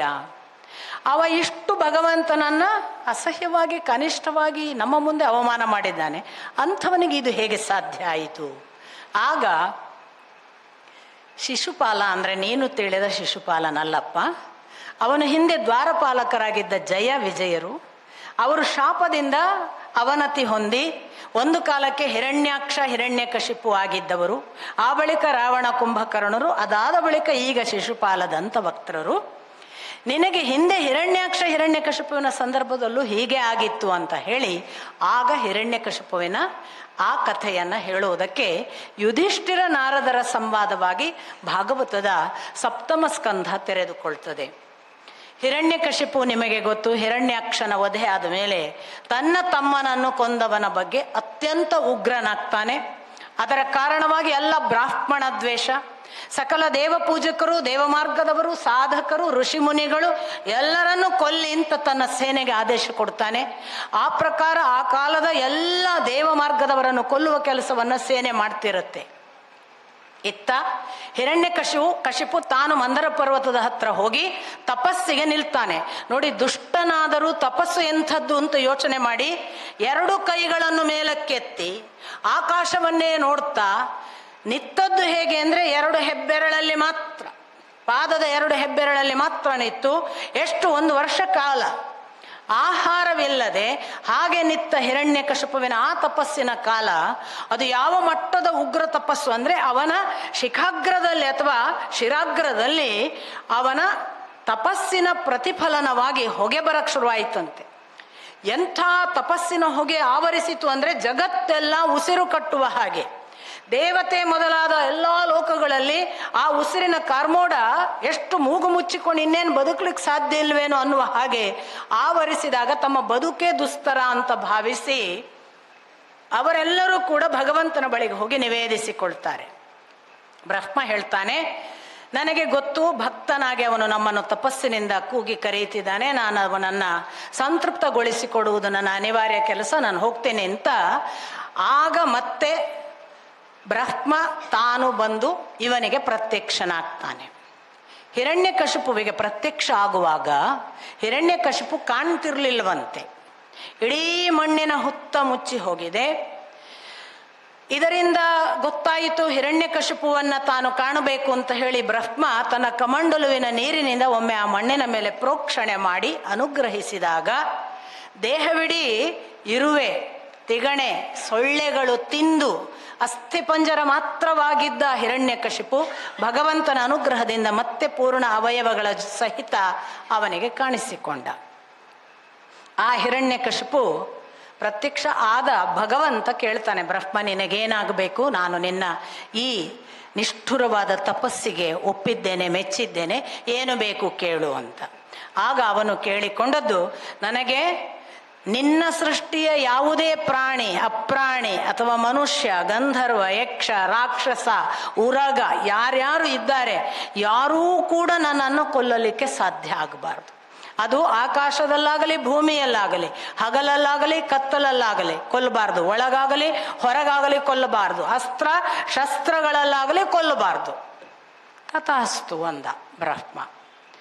ಇವನಿಗೆ ಮೊದಲೇ ಅಧಿಕಾರ ಮದ ಇತ್ತು, ಸಂಪತ್ತಿನ ಮದ ಇತ್ತು, ಅದರ ಜೊತೆಗೆ ಈ ತಪಸ್ಸಿನಿಂದ ಪಡೆದ ವರದ ಮದ, ಇನ್ನಿಲ್ಲದ ಆರ್ಭಟ. ಇವನಿಗೊಬ್ಬ ಪುಟ್ಟ ಮಗ ಪ್ರಹ್ಲಾದ, 5 ವರ್ಷದ ಬಾಲಕ. ಇವನು ಈ ಬಾಲಕನನ್ನು ಶುಕ್ರಾಚಾರ್ಯರ ಮಕ್ಕಳಾದ ಷಂಡಾಮರ್ಕರು, ಷಂಡ ಅಮರ್ಕ ಅಂತ ಇಬ್ಬರ ಹತ್ರ ಗುರುಕುಲ ಅವರದ್ದು, ಅವರ ಪಾಠಶಾಲೆಯಲ್ಲಿ ಇಟ್ಟಿದ್ದಾರೆ. ಅದು ಒಂದು ಥರದಲ್ಲಿ ಈಗಿನ ಯೂನಿವರ್ಸಿಟಿಯ ಹಾಗೆ. ಯಾವುದನ್ನ ದೇವಲೋಕದ ಶಾಲೆ ಇದೆ ಅದಕ್ಕಿಂತ ಭಿನ್ನವಾದ ಶಾಲೆ ದೈತ್ಯರ ಶಾಲೆ. ಹಾಗಾಗಿ ಈಗಿನ ನಾವು ಯಾವ ಭಾರತೀಯ ಪರಂಪರೆ ಇದೆ ಅದನ್ನು ಹೇಳೋದಿಲ್ಲ, ಹೇಳಬಾರ್ದು. ಅದಕ್ಕೆ ಭಿನ್ನವಾದ ವಾರ್ ಸಿಟಿ. ಅಲ್ಲಿ ಯುದ್ಧವೇ ಆಗಬೇಕು, ಬೇರೆಯವರ ಜೊತೆಗೆ ಯುದ್ಧ ಮಾಡಲಿಕ್ಕೆ ಟ್ರೈನಿಂಗ್. ಇಡೀ ನಮ್ಮ ಧರ್ಮ ಪರಂಪರೆಗೆ ವಿರುದ್ಧವಾದ ಸೇನೆಯನ್ನು ಸಿದ್ಧ ಮಾಡುವುದು ಷಂಡಾಮರ್ಕರ ಕೆಲಸ. ಅಂಥ ಯೂನಿವರ್ಸಿಟಿಯಲ್ಲಿ ಷಂಡಾಮರ್ಕರ ಜೊತೆಗೆ ಈ ಬಾಲಕನನ್ನು ಬೆಳೆಸಲಾಗ್ತದೆ. ಅಪರೂಪ ನೋಡಿ, ಅಂಥವರ ಇನ್ಫ್ಲುಯೆನ್ಸ್ ಆಗದೆ ಆ ಮಗ ಬೆಳೀತು. ಆ ಹುಡುಗನನ್ನು ಹಾಗೆ ಬೆಳೆಸ್ತಾ ಇರುವಾಗ ಇವನಿಗೇನು, ಎಷ್ಟೋ ದಿವಸ ಆಗಿದೆ ಮಗು ನೋಡದೆ, ಕರ್ಕೊಂಡು ಬನ್ನಿ ಒಮ್ಮೆ ನೋಡ್ತೀನಿ. ಕರ್ಕೊಂಬಂದ್ರು. ಕರೆದು ಹೇಳಿದ, ನೋಡು ಶಾಲೆಯಲ್ಲಿ ಕಲ್ತದ್ದು ಒಂದು ವಾಕ್ಯ ಯಾವ್ದಾರು ಹೇಳು. ಮಗು ಹೇಳಿತು, ಅಪ್ಪ ನಾನು ನನ್ನದು ಎಲ್ಲ ಸುಳ್ಳಪ್ಪ, ಅವನೊಬ್ಬನೇ ಸತ್ಯ. ಸಿಟ್ಟು ಬಂತು ಇವನಿಗೆ. ಷಂಡಾಮರ್ಕರನ್ನು ಬೈದ. ಸರಿಯಾಗಿ ಪಾಠ ಮಾಡೋದೆಲ್ಲ ಕಾಣ್ತದೆ, ಅಥವಾ ಬೇರೆ ಯಾರಾದರೂ ಬ್ರಾಹ್ಮಣರು, ದೇವಮಾರ್ಗದವರು ಇದಕ್ಕೆಲ್ಲಾದರೂ ಬೇರೆ ವೇಷ ಹಾಕ್ಕೊಂಡು ಗುಟ್ಟಾಗಿ ಬಂದು ಪಾಠ ಹೇಳ್ತಾರ ನೋಡಿ, ಇದು ಸರಿಯಾಗಿ ಕಲಿತಾ ಇಲ್ಲ, ಕಳಿಸ್ತಾನೆ. ಷಂಡಾಮರ್ಕರು ಬೈತಾರೆ, ಏನೋ ನಾವು ಹೇಳ್ಕೊಟ್ಟೇ ಇಲ್ಲ, ನೀನು ಅದೇನು ಹೇಳ್ತಿ. ಮಾತಾಡೋದಿಲ್ಲ ಮಗು. ಮತ್ತೊಂದಿಷ್ಟು ದಿನಗಳು ಹೋಗ್ತವೆ. ಈಗ ಕರ್ಕೊಂಬ. ಮತ್ತೆ ಬಂತು. ಪ್ರಹ್ಲಾದ ಬಂದ, ಪುಟ್ಟ 5 ವರ್ಷದ ಬಾಲಕ. ಮತ್ತೆ ಕೇಳಿದ ಹಿರಣ್ಯಕಶಿಪು, ಈ ಬಾರಿ ಕಲಿತ ಒಂದು ಒಳ್ಳೆಯ ಉತ್ತಮ ವಾಕ್ಯ ಹೇಳು ಮಗನೇ. ಮಗು ಹೇಳಿತು, ಸ್ಮರಣಂ ಕೀರ್ತನಂ ವಿಷ್ಣು ಶ್ರವಣಂ ಪಾದಸೇವನಂ ಅರ್ಚನಂ ವಂದನಂ ದಾಸ್ಯಂ ಸಖ್ಯಂ ಆತ್ಮನಿವೇದನಂ. ನವವಿಧ ಭಕ್ತಿ ಇದೆಯಪ್ಪ. ಆ ನವವಿಧದ ಭಕ್ತಿ ಮಾಡಿದರೆ ಆಗ ಬದುಕು ಸಾರ್ಥಕ. ಅದರ ಮೂಲಕ ಅವನನ್ನು ತಿಳಿಯಬಹುದು. ಇವನಿಗೆ ಮತ್ತೆ ಸಿಟ್ಟು ಬಂತು. ಕೆಂಡಾಮಂಡಲನಾದ, ನೀವು ನನಗೆ ಏನೋ ಮೋಸ ಮಾಡ್ತಿದ್ದೀರಿ, ನೀವೇ ಮಾಡ್ತಿದ್ದೀರಿ ಅಂತ ಅವನಿಗೆ. ಷಂಡಾಮರ್ಕರಿಗೆ ಹೇಳಿದ, ಈ ಮಗು ನೀವು ಹೇಳದೆ ಇದು ಕಲಿಯುತ್ತದೆ, ಆದರೆ ನನಗೆ ಈ ಮಗುವು ಸರಿಯಲ್ಲ ಅಂತ ಒಂದು ನಿರ್ಣಯ. ಇಲ್ಲ, ನೀವು ಕೇಳಿದ್ದಾದ್ರೆ ನಿಮ್ಮಿಂದ, ನಾವು ಹೇಳಲೇ ಇಲ್ಲ ಅಂತ ಇವರು. ಹಾಗಾದರೆ ಈ ಮಗುವಿನಲ್ಲಿ ಏನೋ ದೋಷವಿದೆ, ಅದು ಬೀಜಗುಣ ಸ್ವಭಾವ ಇರಬೇಕು, ನಾವು ಹೇಳಿಕೊಟ್ಟಿಲ್ಲ ಅಂತ ಷಂಡಾಮರ್ಕರು ಹೇಳುವಾಗ, ಹಾಗಾದರೆ ಈ ಮಗು ನನ್ನ ಜೊತೆಗೆ ಇರಲಿಕ್ಕೆ ಲಾಯಕ್ಕಲ್ಲ, ಇದನ್ನು ಕೊಲ್ಲುವುದೇ ಒಳ್ಳೆಯದು ಅಂತ ಅವ ತೀರ್ಮಾನ ಮಾಡ್ತಾನೆ. ಪುನಃ ಷಂಡಾಮರ್ಕರು ಕೇಳ್ತಾರೆ, ಯಾಕಪ್ಪ ನಾವು ಹೇಳೋದೆಲ್ಲ ಹೇಗೆ ಹೇಳ್ತೀನಿ ನೀನು? ಅವ ಹೇಳ್ತಾನೆ, ಒಂದು ಕಬ್ಬಿಣಕ್ಕೆ ಸೂಜಿಗಲ್ಲು ಆಕರ್ಷಣೆ. ಆ ಸೂಜಿಗಲ್ಲು ತಂದು ಕೂಡಲೇ ಕಬ್ಬಿಣ ಎಳ್ಕೊಳ್ಳಲ್ವಾ? ನನಗೆ ಅವನು ಆಕರ್ಷಣೆ, ನಾನು ಅವನ ಕಡೆಗೆ ಸೆಳ್ಕೋತೇನೆ, ನೀವ್ಯಾಕೆ ಹೇಳ್ಕೊಡ್ಬೇಕು? ಅಲ್ಲಿಂದ ಅವರಿಗೆ ಖಚಿತವಾಗ್ತದೆ. ಹಿರಣ್ಯಕಶಿಪು ಕೂಡ ಖಚಿತಪಡಿಸ್ಕೊಳ್ತಾನೆ, ಇದೇನು ನನ್ನ ಮಗುವಲ್ಲ, ನನ್ನ ತಮ್ಮನನ್ನು ಕೊಂದ ಆ ವಿಷ್ಣುವನ್ನು ಇದು ನೆನೆಯುತ್ತದೆ, ಮತ್ತು ಆ ವಿಷ್ಣುವೇ ಇದಕ್ಕೆ ತಾನು ಶ್ರೇಷ್ಠ ಅನ್ನುವ ಮಾತನ್ನು ಹೇಳುವ ಹಾಗೆ ಇದು ಭಾವಿಸ್ತದೆ. ಇದು ನನ್ನ ಶತ್ರುವನ್ನು ತನ್ನ ಗುರುವೋ ತನ್ನ ಭಗವಂತನು ಅಂತ ಭಾವಿಸ್ತದೆ. ಅಂತಂದ್ರೆ ಏನು? ನನಗೆ ಕೇಡು ಮಾಡುವ ಮಗು ಇದು, ನನಗೆ ಕೇಡು ಮಾಡುವ ಮಗು ನನಗೆ ಬೇಕಾಗಿಲ್ಲ, ಕೊಲ್ಲಿ ಅದನ್ನು ಅಂತ ಅವನು ಆದೇಶ ಕೊಡ್ತಾನೆ. ಅದಕ್ಕನುಗುಣವಾಗಿ ಸೇನೆ ಸಿದ್ಧವಾಗುತ್ತೆ. ತ್ರಿಶೂಲದಿಂದ ಇರಿಯಲಾಗಿ ನಿರಂತರ ಭಗವನ್ ನಾಮಸ್ಮರಣೆ ಇದ್ದದ್ರಿಂದ ಯಾವ ತ್ರಿಶೂಲದ ಏಟು ಏನೂ ಮಾಡಲ್ಲ. ಅವನನ್ನು ವಿಷದಿಂದ ಕೊಲ್ಲಬೇಕು ಅಂತ ಪ್ರಯತ್ನಿಸಿದಾಗ ವಿಷ ಕೆಲಸ ಮಾಡುವುದಿಲ್ಲ. ಅವನನ್ನು ಬೆಂಕಿಯಿಂದ ಕೊಲ್ಲಲು ಪ್ರಯತ್ನಿಸಿದರೆ ಬೆಂಕಿ ತಾಗುವುದಿಲ್ಲ. ಪರ್ವತದಿಂದ ಕೆಳಕ್ಕೆ ದೂಡಿದರೆ ಅವನು ಸಾಯುವುದಿಲ್ಲ. ಅವನನ್ನು ಆನೆಯಿಂದ ದಿಗ್ಗಜಗಳಿಂದ ಕೊಲ್ಲಿಸಿದರೂ ಆಗುವುದಿಲ್ಲ. ಘಟಸರ್ಪ ಕೂಡ ಅವನಿಗೆ ಏನು ಮಾಡುವುದಿಲ್ಲ. ಸಾಕ್ಷಾತ್ ಮಂಜುಗೆಡ್ಡೆಯ ಮೇಲೆ ಕೂಡಿಸಿಕೊಳ್ಳಬೇಕು ಅಂತ ಪ್ರಯತ್ನ ಪಟ್ಟರೆ ತಾಕುವುದಿಲ್ಲ. ಒಂದಿಷ್ಟು ಉರಿಯಲ್ಲಿ ಬೆಂಕಿಯಲ್ಲಿ ಹಾಕಿದರೂ ಅವನೇನು ಸುಡುವುದಿಲ್ಲ. ಈ ಪ್ರಹ್ಲಾದ ಸಾಯುವುದೇ ಇಲ್ಲವಲ್ಲ ಅಂತ ಸಿಕ್ಕಾಪಟ್ಟೆ ಹಿರಣ್ಯಕಶಿಪುವಿಗೆ ಸಿಟ್ಟು ಬಂದಾಗ ಮತ್ತೆ ಇವರು ಷಂಡಾಮರ್ಕರು ಹೇಳ್ತಾರೆ, ನಿನಗೇನು, ಹುಬ್ಬಿನಲ್ಲಿ ನೀನು ಇಡೀ ಜಗತ್ತನ್ನು ಆಡಿಸಬಲ್ಲೆ, ಅಂಥ ವರಪ್ರಸಾದ ಪಡೆದವ, ವರುಣಪಾಶದಿಂದ ಬಂಧನ ಮಾಡಿ ನಮ್ಮ ಕಡೆಗೆ ಕೊಡು, ಇವನನ್ನು ನಾವು ತಿದ್ದಿ ಬರ್ತೇವೆ. ಮತ್ತೆ ಶಾಲೆಗೆ ಕಳಿಸಲಾಗ್ತದೆ. ಪ್ರಹ್ಲಾದ ಶಾಲೆಯಲ್ಲಿದ್ದಾನೆ. ಒಂದು ದಿನ ಷಂಡಾಮರ್ಕರು ಎಲ್ಲೋ ಹೋಗಿದ್ದಾರೆ. ಪಕ್ಕ ಮಕ್ಕಳ ಟ್ಯಾಲೆಂಟ್ ಗೊತ್ತಾಗಬೇಕಾದ್ರೆ ಗುರುಗಳಿರಬಾರ್ದು. ಅಲ್ಲಿ ಗುರುಗಳಿದ್ರೆ ಅವರ ಫೋಟೋ ಕಾಪಿ ಏನು ಹೇಳಿದಾರೋ ಅದನ್ನೇ ಹೇಳೋದು. ನಿಜವಾಗಿ ಇರುವ ಪೊಟೆನ್ಸಿ ಏನು, ಕೆಪಾಸಿಟಿ ಏನು, ಪ್ರತಿಭೆ ಏನು, ಮಾಸ್ಟ್ರ್ ಆಚೆಗೆ ನಿಂತು ನೋಡಬೇಕು. ಇವತ್ತು ನಾನು ಬರುವುದಿಲ್ಲ ಅಂತ ಹೇಳಿ ಒಂದು CC ಕ್ಯಾಮರಾ ಹಾಕ್ಕೊಂಡು ಆಚೆ ಕಡೆ ಕಿಟಕಿಯಿಂದ ಒಂದು ಸಣ್ಣ ಒಂದು ರಂಧ್ರ ಕೊರೆದು ನೋಡಬೇಕು ಮಗ ಎಂಥ ದೊಡ್ಡವನಿದ್ದಾನೆ ಗೊತ್ತಾಗುತ್ತೆ. ದುರದೃಷ್ಟವಶಾತ್ ಒಬ್ಬ ಶಾಲೆಯವನು ಮಾಡೋದಿಲ್ಲ ಅದನ್ನು. ಪ್ರತಿ ಶಾಲೆಯವರು ನನ್ನಿಂದಲೇ ಮಗ ಬೆಳೆಯುವುದು ಅಂತ. ಯಾವ ಮಗುವೂ ಮಾಸ್ಟ್ರಿಂದ ಬೆಳೆಯುವುದಿಲ್ಲ. ಮಾಸ್ಟ್ರಿಂದಲೇ ಮಕ್ಕಳು ಬೆಳೆಯುವುದಾದರೆ ಒಂದು ಕ್ಲಾಸಿನ 30 ಮಕ್ಕಳು ಒಂದೇ ಥರ ಆಗಬೇಕಲ್ಲ. ಒಬ್ಬರನ್ನು ತೋರಿಸಿ ನೀವು ಒಂದೇ ಥರ ಆದವರನ್ನು. ಮಾಸ್ಟ್ರು ಹೇಳಿದ, ಈಗ ನನ್ನ ಮಾಸ್ಟ್ರು ನನಗೆ ಏನು ಹೇಳಿದ್ದಾರೆ ಅದನ್ನೇ ನನ್ನ ಜೊತೆಗೆ ಕಲಿತ ಇನ್ನಿತರ 20 ಜನರಿಗೂ MA ಆಗುವಾಗ ಹೇಳಿದ್ದಾರೆ ಯೂನಿವರ್ಸಿಟಿಯಲ್ಲಿ. ಅವರ 19 ಜನ 19 ರೀತಿ, ನಾನು ನನ್ನ ಹಾಗೆ. ನಾವು ನಮ್ಮ ಹಾಗೆ ಆಗುವುದೇ ನಮ್ಮ ಗುಣ. ಪ್ರಹ್ಲಾದನನ್ನು ನೋಡಿ ಕಲಿಬೇಕು ನೀವು. ಇಡೀ ದಿನ ಮಾಸ್ಟ್ರು ಬೊಬ್ಬೆ ಹೊಡೆದು ಹೇಳಿದ್ದು, ಹಿರಣ್ಯಕಶಿಪುವೇ ದೊಡ್ಡವ, ಅವನನ್ನೇ ನಂಬಿ, ಅವನೇ ರಾಜ, ಅವನಿಲ್ಲದಿದ್ರೆ ರಾಕ್ಷಸರ ದೈತ್ಯರ ಗುರು ಅವನು, ದೊರೆಯವನು, ಅವನಲ್ಲದಿದ್ರೆ ಇನ್ನೇನು ಆಗಲ್ಲ ಅಂತಲೇ ಚಂಡಾಮರ್ಕರು ಹೇಳಿದ್ದು. ಪ್ರಹ್ಲಾದ ಆಚೆಗೆ ಇಬ್ಬರು ಮಾಸ್ಟ್ರು ಇಲ್ಲದಾಗ ಸುಮ್ಮನೆ ಕೂತ್ಕೊಂಡವನು ಬನ್ನಿ ಇಲ್ಲಿ ಅಂತ ಎಲ್ಲರನ್ನು ಕರೆದಂತೆ. ಕರೆದು, ನೋಡಿ ನಮ್ಗೆ ಎಷ್ಟುಂಟು ಆಯುಸ್ಸು, ನಾವು ಬಂದಿದ್ದೇವೆ, ನಮಗೊಂದು 100 ವರ್ಷ ಆಯುಸ್ಸು ಅಂತ ಅಂದ್ಕೊಳ್ಳೋಣ. ಅದರಲ್ಲಿ ದಿನದಲ್ಲಿ 12 ಗಂಟೆ ಮಲಗ್ತೇವೆ. ಎಷ್ಟು ಹೋಯ್ತು? 50 ಹೋಯ್ತು. 20 ವರ್ಷ ಯೌವನ, ಬಾಲ್ಯ, ಮದ, ಉತ್ಸಾಹ ಅದರಲ್ಲಿ ಕಳೆಯಿತು. 70 ಹೋಯ್ತು. ಮತ್ತೆ 20 ಕೈಕಾಲು ನೀಗುವುದಿಲ್ಲ, ಯಾರಾದರೂ ಆಸರೆ ಕೊಡಿ ಅನ್ನುವ ವೃದ್ಧಾಪ್ಯ. ಅಲ್ಲಿಗೆ 90 ಹೋಯ್ತು. ಉಳಿದದ್ದೆಷ್ಟಪ್ಪ? 5 ವರ್ಷದ ಪುಟ್ಟ ಮಗು ಕೇಳೋದು. ಇಡೀ ಆಯುಸ್ಸಿನಲ್ಲಿ ಭಗವಂತನನ್ನು ನೆನೆಯಲಿಕ್ಕೆ ಸಿಕ್ಕುವುದು 5 ವರ್ಷ 10 ವರ್ಷಪ್ಪ. ಆ 10 ವರ್ಷವನ್ನು ಕೂಡ ಸದುಪಯೋಗ ಮಾಡದೆ ಆ ಭಗವಂತನೇ ಇಲ್ಲ ಅಂತ ಮೈ ಮರೆತು ಭೋಗ ಸಾಮ್ರಾಜ್ಯದಲ್ಲಿ ಮುಳುಗಿದ್ರೆ ಎಲ್ಲಿಗೆ ಮುಟ್ತೇವೆ? ನಾವು ಎಚ್ಚರ ಆಗುವ ಕಾಲ ಬಂದಿದೆ. ನೀವೆಲ್ಲ ತ್ರಿಗುಣಗಳಲ್ಲಿ ಮುಳುಗಬೇಡಿ. ತ್ರಿಗುಣ ಸತ್ಯವಲ್ಲ, ತ್ರಿಗುಣದ ಆಚೆಗೊಂದು ಭಕ್ತಿ ಇದೆ. ಆ ಭಕ್ತಿಯಲ್ಲಿ ಇದೆಲ್ಲ ಮಾಡಬೇಕಾದ್ರೆ ನಮಗೆ ಸ್ಮರಣ, ಶ್ರವಣ, ಕೀರ್ತನ, ದಾಸ್ಯಭಾವ, ಸಖ್ಯಭಾವ, ಆತ್ಮನಿವೇದನೆ, ಮತ್ತೆ ಅರ್ಚನೆ, ವಂದನೆ ಇವೆಲ್ಲ ಬರಬೇಕಪ್ಪ. ಇದು ಬಂದರೆ ನಾವೀಗ ಯಾವುದಕ್ಕೆ ಒದ್ದಾಡೋದು? ನಮಗೆ ಧರ್ಮ ಬೇಕು, ಅರ್ಥ ಬೇಕು, ಕಾಮ ಬೇಕು ಅಂತಲ್ವ?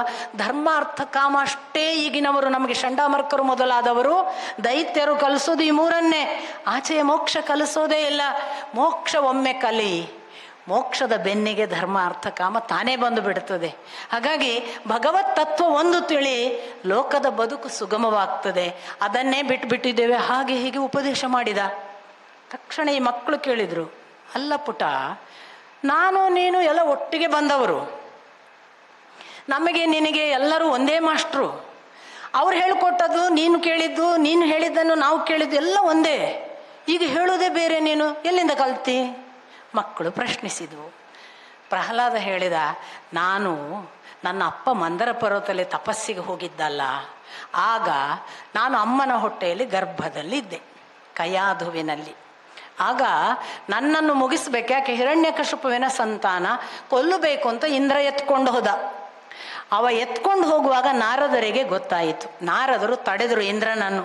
ತಡೆದು, ಈ ತಾಯಿಯನ್ನು ಕರ್ಕೊಂಡು ಹೋಗಬೇಡ, ನನ್ನ ಹತ್ರ ಬಿಟ್ಟು ಹೋಗು. ಇಲ್ಲ, ಅವಳ ಹೊಟ್ಟೆಯಲ್ಲಿ ಹಿರಣ್ಯಕಶಿಪುವಿನ ಸಂತಾನವಿದೆ, ಅದು ಸತ್ತ ಕೂಡಲೇ ನಾನು ನಿಮ್ಮ ಹತ್ರ ಬಂದು ಇವಳನ್ನು ಬಿಡ್ತೀನಿ. ಇಲ್ಲ ಇಲ್ಲ, ಆ ಸಂತಾನ ಒಳ್ಳೆಯ ಸಂತಾನ, ಅದು ಕೆಟ್ಟ ಸಂತಾನವಲ್ಲ, ಇಳಿಸುವಂತ ನಾರದರು ಇಳಿಸ್ಕೊಂಡ್ರು. ಹಾಗೆ ಇಳಿಸಿಕೊಂಡವರು ಮುಂದೆ ಮಂದರ ಪರ್ವತದಿಂದ ತಪಸ್ಸು ಮುಗಿಸಿ ಹಿರಣ್ಯಕಶಿಪು ಬರುವವರೆಗೆ ನನಗೆ ತುಂಬ ಸುಂದರವಾಗಿ ಇಡೀ ಶ್ರೀಮದ್ ಭಾಗವತವನ್ನು ಹೇಳಿದ್ದಾರೆ. ನಾನು ಅಷ್ಟನ್ನು ಅಲ್ಲಿ ಗರ್ಭದಲ್ಲಿ ಕೂತು ಕೇಳಿದ್ದೇನೆ. ಅದರ ಪುಣ್ಯದಿಂದ ನನಗೆ ಹೊರಗೆ ಬರುವಾಗಲೂ ಕೂಡ ಅದು ನೆನಪಿದೆ. ಹಾಗಾಗಿ ನನಗೆ ಈ ಚಂಡಾಮರ್ಕರು ಹೇಳಿದ್ದಕ್ಕಿಂತಲೂ ನಾರದರು ಹೇಳಿದ್ದು ತುಂಬ ನೆನಪಿರುವುದರಿಂದ ನಾನು ಆ ಕಡೆಗೆ ಸೆಳೀತಾ ಇದ್ದೇನೆ. ಆದ್ದರಿಂದ ನನ್ನಲ್ಲಿ ಬದಲಾವಣೆ ಆಗಲಿಲ್ಲ. ಮಕ್ಕಳಿಗೆಲ್ಲ ಅನ್ನಿಸ್ತಂತೆ, ಚಂಡಾಮರ್ಕರು ಹೇಳೋದಕ್ಕಿಂತ ಇದು ಚೆನ್ನಾಗಿದೆ ಅಂತ. ನಾವು ಈ ಚಂಡಾಮರ್ಕರು ಹೇಳೋದು ಕೇಳೋದು ಬೇಡ ಅಂತ. ಕಪಿ ತಾನು ಕೆಡುವುದಲ್ಲದೆ ತೋಟ ಕೆಡಿಸಿತು ಅಂತ ಇವನಿಗೆ ಕಂಡಪಟ್ಟೆ ಸಿಟ್ಟು ಬಂತು ಹಿರಣ್ಯಕಶಿಪುವಿಗೆ. ಎಲ್ಲ ಶಿಷ್ಯರು ಹಾಗಾಗಿದ್ದಾರೆ ಅಂತ ಬೇರೆ ಚಂಡಾಮರ್ಕರು ರಿಪೋರ್ಟ್ ಮಾಡಿದಾಗ ಇನ್ನು ಆಗೋದೇ ಇಲ್ಲ ಅಂತ. ಒಬ್ಬ ಪ್ರಹ್ಲಾದ ಒಂದು ಯೂನಿವರ್ಸಿಟಿಯಲ್ಲಿ ಹುಟ್ಟಿದ್ರೆ ಎಲ್ಲರೂ ಉದ್ಧಾರ ಆಗ್ತಾರೆ. ಆ ಥರ ಆದ ಮೇಲೆ ಪ್ರಹ್ಲಾದನನ್ನು ಮತ್ತೆ ಕರೆಸಲಾಯಿತು. ಈ ಬಾರಿ ಹಿರಣ್ಯಕಶಿಪು ಒಂದು ಡೂ ಆರ್ ಡೈ ಅನ್ನುವ ಸಿದ್ಧಾಂತದ ತೀರ್ಮಾನಕ್ಕೆ ಬಂದಿದ್ದ. ಅವನಿಗೆ ಇನ್ನಿಲ್ಲದ ಕೋಪ. ದೊಡ್ಡ ಸಭಾ ಸದರ ಮುಂದೆ ಪ್ರಹ್ಲಾದ ಕೂತಿದ್ದಾನೆ. ಮತ್ತೆ ಕೇಳ್ತಾನೆ, ಏನು ನಿನ್ನದು? ಈಗಲೂ ನೀನು ಮತ್ತೆ ಮತ್ತೆ ಯಾರನ್ನ ಹೇಳ್ತೀಯ? ಅವನು ಹೇಳ್ತಾನೆ, ಅವನು ಸತ್ಯ. ಯಾರು ಅವನು? ನಿನಗೆ ನನ್ನನ್ನು ಮೀರಿಸಿ, ನನ್ನ ಶಾಸನವನ್ನು ಮೀರುವ ಆ ಹಕ್ಕು, ಆ ಬಲ ಎಲ್ಲಿಂದ ಬಂತು? ಅವನನ್ನು ಬಿಟ್ಟರೆ ಇನ್ಯಾವ ಬಲ? ನನ್ನ ಬಲ ಅವನಿಂದ ಬಂದಿದೆ. ಅವನೊಬ್ಬನೇ ದೊಡ್ಡವ, ಆ ಹರಿ. ಆ ಹರಿಯಿಂದಾಗಿ, ಯಾವ ವಿಷ್ಣುವಿನಿಂದಾಗಿ ನಾನು ಬಲ ಪಡೆದಿದ್ದೇನೆ.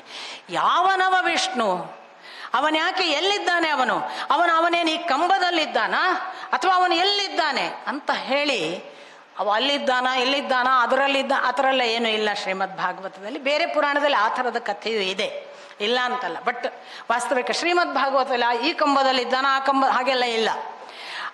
ಅವನೇನು ಇಲ್ಲಿದ್ದಾನೆ, ಈ ಕಂಬದಲ್ಲಿದ್ದಾನೆ, ಎಲ್ಲಿದ್ದಾನೆ ಅವನು ಅಂತ. ಈಗ ಏನು ಇವನ ಸಿಟ್ಟು ಅಂದರೆ, ತಾನು ಜಿಗಿದು ಆ ಮಗುವನ್ನು ಹೊಡಿಬೇಕು ಅನ್ನುವ ರಭಸ ಅಷ್ಟೇ, ಪ್ರಹ್ಲಾದನನ್ನು ಕೊಲ್ಲಬೇಕು ಅಂತ. ಹಾಗೆ ಹೋಗುವ ರಭಸದಲ್ಲಿ ಎದುರಿಗೆ ಸಿಕ್ಕ ಕಂಬಕ್ಕೊಂದು ಮುಷ್ಟಿಯಿಂದ ಗುದ್ದಿ ಜಿಗಿದನಂತೆ. ಹೇಳುವಾಗ ಮಾತು ಕಂಬದಲ್ಲಿದ್ದಾನ, ಎಲ್ಲಿದ್ದಾನೆ ಅವನು ಅನ್ನುವ ಮಾತಿನ ಜೊತೆಗೆ ಕಂಬಕ್ಕೊಂದು ಗುದ್ದಿ ಜಿಗಿದಿದ್ದಾನೆ. ಇದ್ದಕ್ಕಿದ್ದ ಹಾಗೆ ಭಾರೀ ದೊಡ್ಡದೊಂದು ಸಪ್ಪಳ ಆರಂಭವಾಯಿತಂತೆ. ಇಷ್ಟೂ ಚಟುವಟಿಕೆಗಳಿಗಿಂತ ಭಿನ್ನವಾದ ಅದು ಯಾವುದೋ ದೊಡ್ಡ ಸಪ್ಪಳಕ್ಕೆ ಎಲ್ಲರೂ ಬೆರಗಾಗಿ ಏನಿದು ಅನ್ನುವ ಗಾಬರಿಯಲ್ಲಿ ನಿಂತಿರುವಾಗ, ಅತ್ತ ಲೋಕಾಲೋಕದ ಆಚೆಗಿರುವ ದೇವತೆಗಳೆಲ್ಲ ಎಲ್ಲೋ ಭೂಲೋಕದಲ್ಲಿ ಪ್ರಳಯವಾಗುತ್ತಿರಬೇಕು ಅಂತ ಗಾಬರಿಯಾಗಿ ಅವರೂ ಕೂಡ ತಮ್ಮ ಲೋಕದಿಂದ ಕೆಳಗೆ ನೋಡ್ತಿದ್ರಂತೆ. ಅಷ್ಟರಲ್ಲಿ ಇವನು ಗುದ್ದಿ ಜಿಗಿದ ಆ ಕಂಬ ತಾನು ತನ್ನಷ್ಟಕ್ಕೆ ಯಾವುದೋ ಒಳಗಿಂದ ಭೀತವಾದ ಒಂದು ಸ್ವರದ ಜೊತೆಗೆ ಸಂಪೂರ್ಣ ತಾನು ಮುರಿದು ಬೀಳುವ ಹಾಗೆ ಸಿಡಿದು ಪುಡಿ ಪುಡಿಯಾಗಿ ನೆಲಕ್ಕೆ ಬೀಳುವಾಗ, ಆಕಾಶದ ಗಾತ್ರದ ಒಂದು ಬಹಳ ವಿಚಿತ್ರವಾದ, ಅತ್ತ ನರನೂ ಅಲ್ಲದ ಇತ್ತ ಸಿಂಹವೂ ಅಲ್ಲದ ಆಕಾಶದೆತ್ತದ ಒಂದು ಗಾತ್ರ ನಿತ್ತದ್ದನ್ನು ಎಲ್ಲರೂ ನೋಡಿದರಂತೆ. ಇದ್ದಕ್ಕಿದ್ದ ಹಾಗೆ ಹಿರಣ್ಯಕಶಿಪು, ಇದೇನು ವಿಷ್ಣುವೇ ಇಂಥದೊಂದು ರೂಪ ತಳೆದು ಬಂದನೋ, ಅಥವಾ ಇವನು ಯಾರು? ಇವನು ಇಲ್ಲಿ ಯಾಕೆ ಬಂದಿದ್ದಾನೆ? ಹೀಗೆಲ್ಲ ಯೋಚಿಸುವಾಗ ಆ ಕೆಂಪು ಕೇಸರದ ನರಸಿಂಹ ತನ್ನ ಕೇಸರವನ್ನು ಅಲುಗಾಡಿಸುತ್ತಾ ಕೋರೆ ದಾಡೆಗಳನ್ನು ಹೊರಕ್ಕೆ ಚಾಚಿ, ದೊಡ್ಡ ಗುಹೆ ಒಂದು ಬಾಯಿ ತೆರೆದಿದೆ ಏನೋ ಅನ್ನುವ ಹಾಗೆ ತನ್ನ ಬಾಯಿಯನ್ನು ಅಗಲಿಸಿ, ಕೆಂಪಾದ ತನ್ನ ಕಣ್ಣುಗಳನ್ನು ಹೊರಕ್ಕೆ ಚಾಚುತ್ತಾ ಅತ್ಯಂತ ಉಗ್ರ ಸ್ವರೂಪನಾಗಿ, ತಾನು ತನ್ನ ಕಿವಿಯನ್ನು ಆಕಾಶದೆತ್ತರಕ್ಕೆ ನಿಮಿರಿ ನಿಲ್ಲಿಸಿದ ಹಾಗೆ ಕೈಗಳೆಲ್ಲ 106 ಎನ್ನುವ ಭಾವದಿಂದ ಕೈಗಳಿದ್ದು, ಅವ ಎಲ್ಲ ಕೈಗಳಲ್ಲೂ ಉಗುರುಗಳನ್ನು ಚಾಚಿಕೊಂಡು ತಾನು ಎದುರು ನಿಂತಾಗ ಹಿರಣ್ಯಕಶಿಪು, ಓಹೋ, ಇವನು ನನ್ನ ಶತ್ರು ಎನ್ನುವುದನ್ನು ತೀರ್ಮಾನಿಸಿ ಗದೆಯನ್ನು ತೆಗೆದುಕೊಂಡು ಅವನ ಕಡೆಗೆ ಬೀಸಿ ಹೊಡೆಯಲು ಹೋದಾಗ, ಒಂದು ಮಿಡತೆ ಬೆಂಕಿಯಲ್ಲಿ ಬಿದ್ದ ತಕ್ಷಣ ಕಾಣದೆ ಹೋದಂತೆ ಇಡೀ ಅಲ್ಲಿ ಕುಳಿತ ಯಾರಿಗೂ ಕೂಡ ಆ ಹಿರಣ್ಯಕಶಿಪು ಕಾಣದಂಥ ಸ್ಥಿತಿ ನಿರ್ಮಾಣವಾಯಿತು.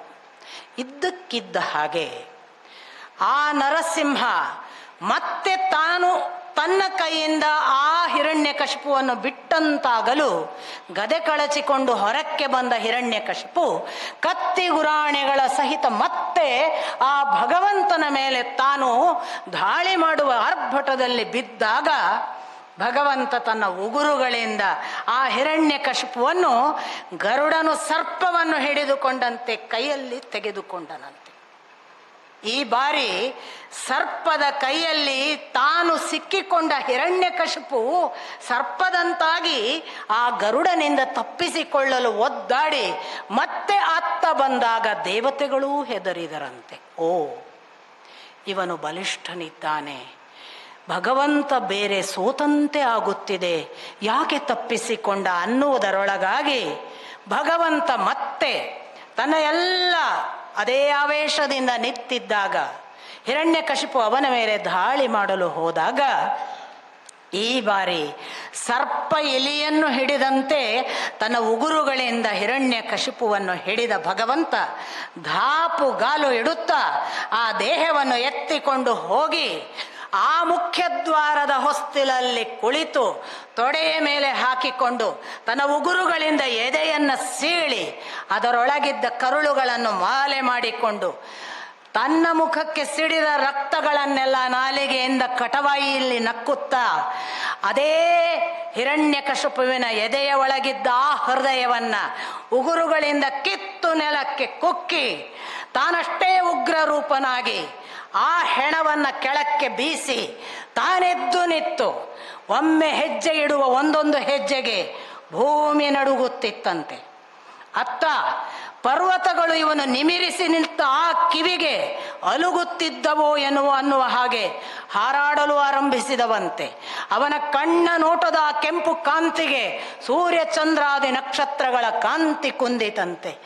ಅಂಥ ಸ್ಥಿತಿಯಲ್ಲಿ ತನ್ನ ಹೂಂಕಾರದಿಂದ ಇಡೀ ವಾಯು ಕೂಡ ಸ್ತಬ್ಧವಾಗಿ, ಜೊತೆಗೆ ಅವನು ನಕ್ಕ ಅಟ್ಟಹಾಸಕ್ಕೆ ಇಡೀ ಸಮುದ್ರ ಕ್ಷೋಭಿಸಿತು ಅನ್ನುವ ಹಾಗೆ ಅದೂ ಕುಸಿದು ಎಲ್ಲರೂ ಕುಪಿತನಾದ ನರಸಿಂಹನ ಆ ಉಗ್ರ ಅವತಾರವನ್ನು ನೋಡಿ ಕಣ್ಣು, ಅವನ ಮೂಗು, ಅವನ ಬಾಯಿಯಿಂದ ಆ ಸುರಿಯುತ್ತಿರುವ ಆ ನಾಲಿಗೆಯಿಂದ ನೆಕ್ಕುವ ರಕ್ತ ಎಲ್ಲವನ್ನ ನೋಡಿ ಭೀತರಾಗಿ ಪಕ್ಕಕ್ಕೆ ನಿಂತು ಸಮೀಪ ಹೋಗಲಾಗದ ಹಾಗೆ ಇರುವಾಗ ಹಿರಣ್ಯಕಶಿಪು ಇದುವರೆಗೆ ಕುಳಿತಿದ್ದ ಸಿಂಹಾಸನದ ಮೇಲೆ ಆ ಉಗ್ರ ನರಸಿಂಹ ತಾನು ಹೋಗಿ ಆಸೀನನಾದನಂತೆ.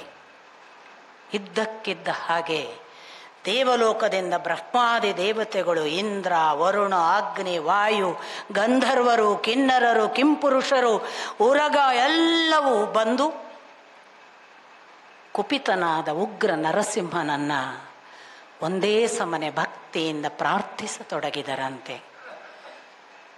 ಸಾಕು ಮಾಡು ಈ ಉಗ್ರ ಸ್ವರೂಪ ಅನ್ನುವುದೇ ಅವರ ಪ್ರಾರ್ಥನೆಯ ಮೂಲ. ಅವರ ಒಬ್ಬೊಬ್ಬರ ಸ್ತುತಿಗಳು ಮುಗಿದರೂ ಭಗವಂತನ ಕ್ರೋಧ, ಉಗ್ರ ರೂಪ ಯಾವುದೂ ಕಡಿಮೆಯಾಗಲಿಲ್ಲ.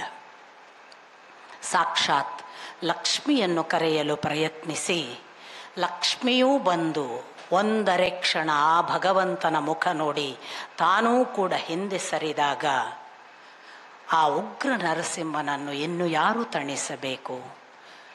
ಬ್ರಹ್ಮಾದಿ ದೇವತೆಗಳಿಗೆ ದಿಕ್ಕು ತಪ್ಪಿದಂತಾಗಿ ಅವರು ನಿಧಾನಕ್ಕೆ ಪ್ರಹ್ಲಾದನನ್ನು ಬೇಡಿಕೊಂಡರಂತೆ, ಭಗವಂತನ ಕೋಪವನ್ನು ನೀನೇ ಕಡಿಮೆ ಮಾಡಪ್ಪ.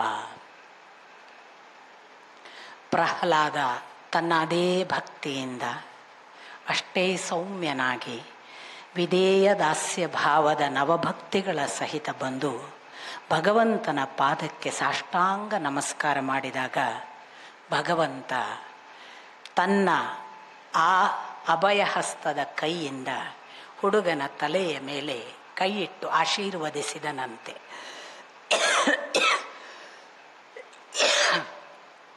ಇಷ್ಟು ಆಗುವಾಗ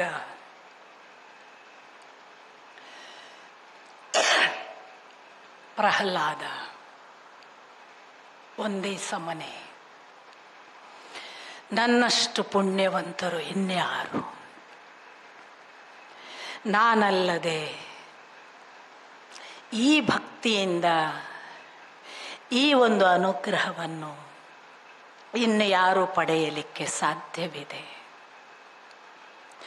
ಎಂಥೆಂಥ ದೇವತೆಗಳು ಬ್ರಹ್ಮಾದಿಗಳು ಪಡೆಯದ ಆ ಅಭಯಹಸ್ತದ ಕೈಯನ್ನು ನನ್ನ ತಲೆಯ ಮೇಲಿಟ್ಟೆಯಲ್ಲ ಭಗವಂತ. ನೀನಲ್ಲದೆ ಇನ್ನು ಯಾರು ನನಗೆ ಇಂಥ ಅನುಗ್ರಹದ ಶಕ್ತಿಯನ್ನು, ಅನುಗ್ರಹದ ಆಶೀರ್ವಾದವನ್ನು ಮಾಡಬಲ್ಲವರು?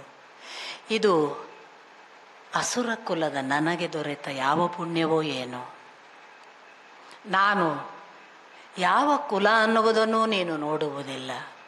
ಭಗವಂತನಾದ ನಿನಗೆ ಕುಲದ ಭೇದಗಳೇ ಇಲ್ಲ. ಹಾಗಾಗಿಯೇ ನೀನು ನನ್ನನ್ನು ಅನುಗ್ರಹಿಸಿದೆ. ಬಹುಶಃ ಭಕ್ತಿ ಮಾಡುವ ಒಬ್ಬ ಚಾಂಡಾಲ ಭಕ್ತಿ ಮಾಡದೇ ಇರುವ ಬ್ರಾಹ್ಮಣನಿಗಿಂತ ದೊಡ್ಡವ ಅನ್ನುವುದನ್ನು ನೀನು ಸಾರಿಬಿಟ್ಟೆ. ನಾನು ನಿನ್ನ ಈ ಅನುಗ್ರಹದಿಂದ ಸಂತೃಪ್ತನಾಗಿದ್ದೇನೆ. ನೀನು ಕೊಟ್ಟ ಈ ಅನುಗ್ರಹ ಇದು ನನ್ನ ಪಾಲಿನ ದೊಡ್ಡ ಭಾಗ್ಯ. ನೀನು ಆದಿ, ನೀನು ಅಂತ್ಯ, ನೀನು ಪುರಾಣ ಪುರುಷ, ನೀನೇ ಸೃಷ್ಟಿ, ನೀನೇ ಪ್ರಳಯ, ನೀನಿಲ್ಲದೆ ಜಗತ್ತಿಲ್ಲ. ಯಾವ ಜನ್ಮದ ಯಾವ ಕಾರಣಕ್ಕೋ ನೀನು ನನ್ನ ತಂದೆಯನ್ನು ಸಂಹರಿಸುವ ನೆಪ ಮಾಡಿ ನನಗೆ ದರ್ಶನ ಕೊಟ್ಟೆಯಲ್ಲ. ದುಷ್ಟರ ಸಂಹಾರಕ್ಕೆ ಅದು ಯಾವುದೇ ಕಾರಣವಿರಲಿ, ಆದರೆ ಭಕ್ತಿ ಒಂದಿದ್ದರೆ ನೀನು ಎಷ್ಟು ಸುಲಭನು ಅನ್ನುವುದನ್ನು ತೋರಿಸಿಬಿಟ್ಟೆ. ಹೀಗೆ ಭಕ್ತನಾಗಿ ನಿರಂತರವಾಗಿ ಗುಣಗಾನ ಮಾಡ್ತಾ ಇರುವ ಪ್ರಹ್ಲಾದನನ್ನು ನೋಡಿ ಭಗವಂತ ಹೇಳ್ತಾನೆ, ನರಸಿಂಹ, ನಾನು ನಿನ್ನ ಈ ಭಕ್ತಿಗೆ ಒಲಿದಿದ್ದೇನೆ, ನಿನಗೆ ಏನು ವರ ಬೇಕು ಕೇಳು ಅಂತ. ನಾನು ಸೇವಕ ನಿಜ, ನೀನು ದೊರೆಯೂ ಹೌದು, ಆದರೆ ನನಗೆ ಇನ್ನೊಂದು ಯಾವುದೋ ಆಮಿಷ ಹುಟ್ಟಿಸಬೇಡಪ್ಪ. ನನಗೆ ಇನ್ನೇನಾದರೂ ಬೇಕೋ ಎಂದು ಕೇಳಿ ನಾನು ಮತ್ತೆ ಇಲ್ಲಿ ಮುಳುಗದಂತೆ ಮಾಡು. ನನಗೆ ಸಂಸಾರದಿಂದ ವಿರಕ್ತನಾಗುವಂತೆ, ಈ ಭಾವದಿಂದ ಆಚೆ ಕಳೆದು ನಿನ್ನ ಬಳಿ ಬರುವಂತೆ ಮಾಡು. ಅದನ್ನು ಬಿಟ್ಟು ಇಲ್ಲಿ ಯಾವುದೋ ವರ ಕೊಟ್ಟು ನಿಲ್ಲಿಸಬೇಡ.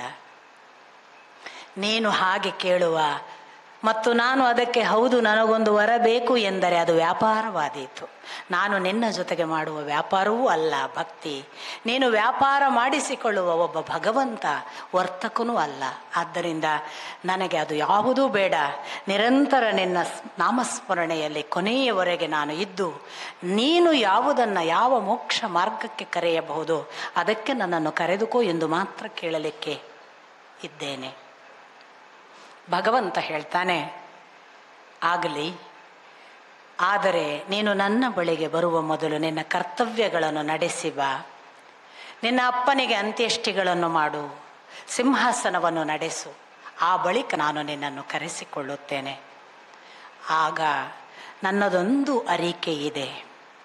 ನನ್ನ ಅಪ್ಪ ತಿಳಿಯದೆ ನಿನ್ನನ್ನು ಏನೇನೋ ಭಾವಿಸಿ ಮಾತನಾಡಿದ್ದಾನೆ. ಆ ಅವನ ತಪ್ಪುಗಳನ್ನು, ಪಾಪಗಳನ್ನು ಕ್ಷಮಿಸಿಬಿಡು. ಭಗವಂತ ಹೇಳ್ತಾನೆ, ಅವನೊಬ್ಬನ ಪಾಪವಲ್ಲ ಪ್ರಹ್ಲಾದ, ನೀನು ಮಾಡಿದ ಭಕ್ತಿಗೆ ನಿನ್ನ ಪೂರ್ವದ 21 ವಂಶ ಜನರೇಷನ್ ಜನಾಂಗ ಅವರೆಲ್ಲರೂ ಪುಣ್ಯಪ್ರದರಾಗಿದ್ದಾರೆ. ನೀನು ಎಂದೂ ಕೂಡ ನಿನ್ನ ತಂದೆಯ ಪಾಪದ ಬಗ್ಗೆ ಯೋಚಿಸಬೇಕಾಗಿಲ್ಲ. ಅಂತ್ಯೇಷ್ಟಿ ಮಾಡು ಅಂತ ಹೇಳಿ ಆ ನರಸಿಂಹನ ಸಮ್ಮುಖದಲ್ಲಿ ತಂದೆಯ ಅಂತ್ಯೇಷ್ಟಿ ಮಾಡಿ, ಆ ಉಗ್ರ ನರಸಿಂಹ ಭಗವಂತನ ಸಮ್ಮುಖದಲ್ಲೇ ಅವನಿಗೆ ಸಿಂಹಾಸನ ಪಟ್ಟಾಭಿಷೇಕದ ಭಾಗ್ಯ ಅಂಥ ಎಲ್ಲ ಭಾಗ್ಯಗಳನ್ನು ಪಡೆದ ಪ್ರಹ್ಲಾದನ ಆ ಸಿಂಹಾಸನ ಅಭಿಷೇಕ ಆದ ಬಳಿಕ ಬ್ರಹ್ಮ ಏನೇನೋ ಆಗಿ ಹೋಯಿತು. ವರ ಕೊಟ್ಟು ಹಿರಣ್ಯಕಶಿಪು ಎಂಥ ಉಗ್ರನಾಗಿ ಬಿಟ್ಟಿದ್ದ, ನೀನು ಅವನನ್ನು ಸಂಹರಿಸಿ ಒಳ್ಳೆಯ ಕೆಲಸ ಮಾಡಿದೆ ಅಂತಾನೆ ಬ್ರಹ್ಮ.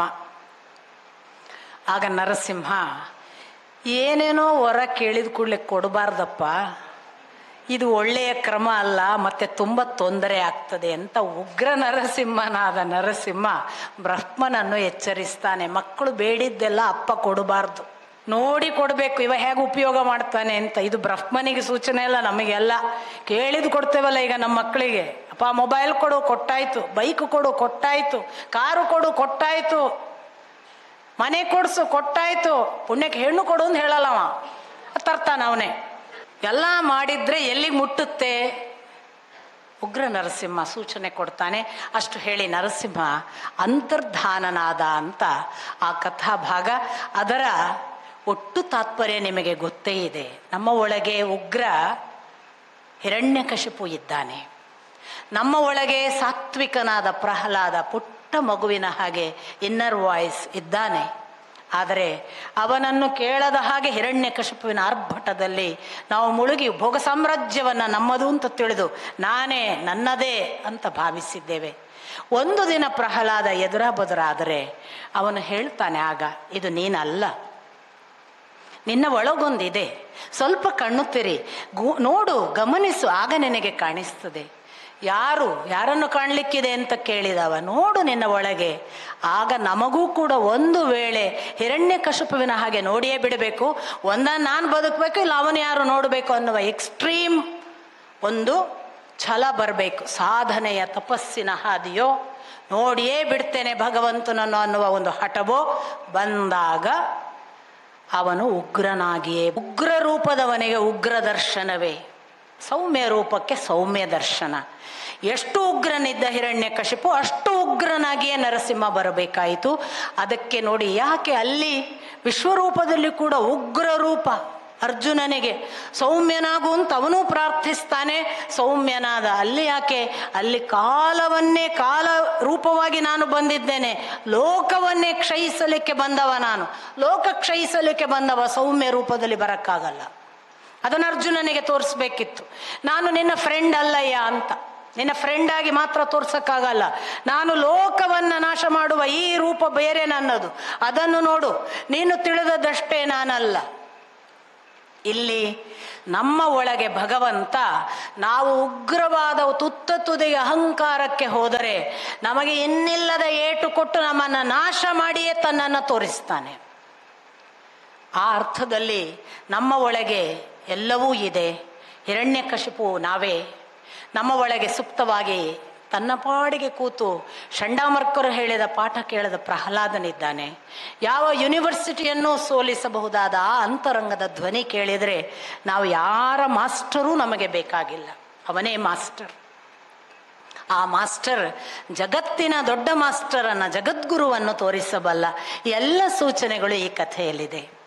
ಹಾಗಾಗಿ ನಂಬಿದನು ಪ್ರಹ್ಲಾದ, ನಂಬದಿರ್ದನು ತಂದೆ, ಕಂಬದಲೋ ಡಿಂಬದಲೋ ಮೋಕ್ಷ ಅವರೆಂಗಾಯ್ತು, ನಂಬಿಯೂ ನಂಬದಿಹ ಸಿಂಬಳದ ನೊಣನೇನು ಮಂಕುತಿಮ್ಮ.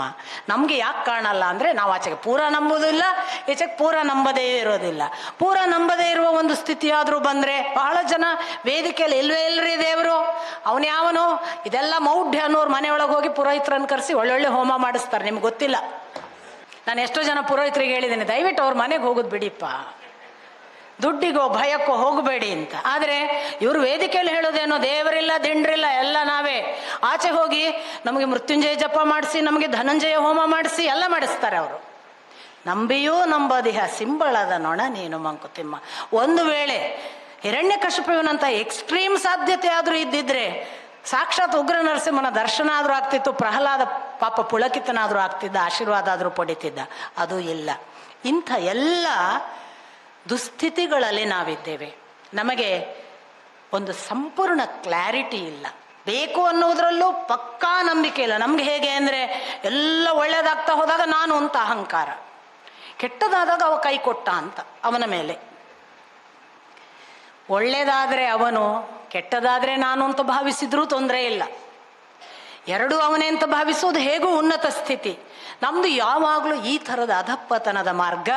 ಅಂಥ ಎಲ್ಲ ಸಾಧ್ಯತೆಗಳನ್ನು ನನಗಂತೂ ಹಿರಣ್ಯಕಶಿಪು ಮತ್ತು ಪ್ರಹ್ಲಾದ ಮತ್ತು ನಿಮಗೆಲ್ಲರಿಗೂ ಗೊತ್ತಿದೆ.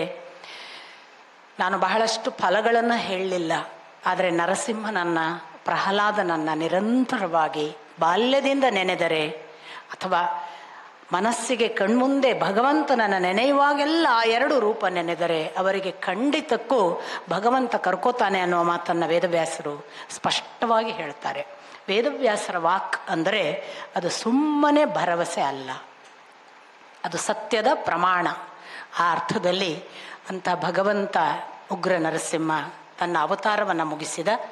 ಇದಾದ ಬಳಿಕ ಮತ್ತೆ ಇಡೀ ಇವರ ಕಥಾಭಾಗವನ್ನು ಮುಂದುವರಿಸುವ ಹಾಗೆ ಆ ಪ್ರಹ್ಲಾದ ಅವಧೂತರ ಜೊತೆಗೆ ಸಂವಾದ ಮಾಡುವವರೆಗೆ ವರ್ಣಾಶ್ರಮ ಧರ್ಮ, ಗೃಹಸ್ಥಾಶ್ರಮ ಧರ್ಮ ಇವುಗಳನ್ನೆಲ್ಲ ಹೇಳುವ ಭಾಗವಾಗಿ ಸಪ್ತಮ ಸ್ಕಂಧ ಮುಕ್ತಾಯ ಆಗುತ್ತೆ.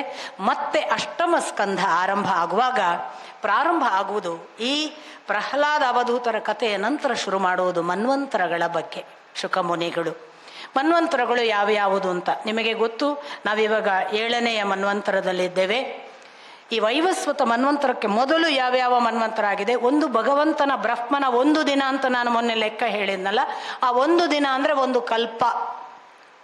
ಆ ಒಂದು ಕಲ್ಪ ಅಂದರೆ 14 ಮನ್ವಂತರ ಅಥವಾ ಮನುಗಳು ಆಳುವ ಕಾಲ. ಆ 14 ಮನುಗಳು ಆಳಿದ ಕಾಲದಲ್ಲಿ ನಾವೀಗ 7ನೆಯ ಮನು ಆಳುವ ಕಾಲದಲ್ಲಿ ಇದ್ದೇವೆ. ಸ್ವಯಂಭುವ ಮನು ಮೊದಲನೆಯವ, ಸ್ವಾರೋಚಿಷ 2ನೇಯವ, ಅದರ ನಂತರ 3ನೇಯ ಉತ್ತಮ, 4ನೇಯವ ತಾಮಸ ಅಂತ ಕೆಲವರು, ಅದು ತಾಪಸ ಅಂತ ಅಪ್ಪ. ಅಪ್ಪ ಹೇಳೋದು ಅದು ತಾಪಸ, ಅದು ತಾಮಸ ಆಗಕ್ಕೆ ಸಾಧ್ಯ ಇಲ್ಲ ಅಂತ. ಒಟ್ಟಿನಲ್ಲಿ 4ನೆಯ ಮನು. ಈ ಒಂದೊಂದು ಮನುವಿನ ಕಥೆ ಹೇಳುವಾಗ ತಾಮಸ ಮನ್ವಂತರದಲ್ಲಿ ಹರಿವೇಧಸ ಮತ್ತು ಹರಿಣಿ ಅನ್ನುವ ದಂಪತಿಗಳಿಗೆ ಭಗವಂತ ಹರಿಯಾಗಿ ಹುಟ್ಟಿ ಗಜೇಂದ್ರ ಮೋಕ್ಷಕ್ಕೆ ಕಾರಣವಾದ. ಹಾಗಾಗಿ ಗಜೇಂದ್ರ ಮೋಕ್ಷ ಅನ್ನುವುದಕ್ಕೆ ಕಾರಣವಾದ ಅಂತ ಅಲ್ಲಿ ಪ್ರಾರಂಭ ಮಾಡ್ತಾರೆ.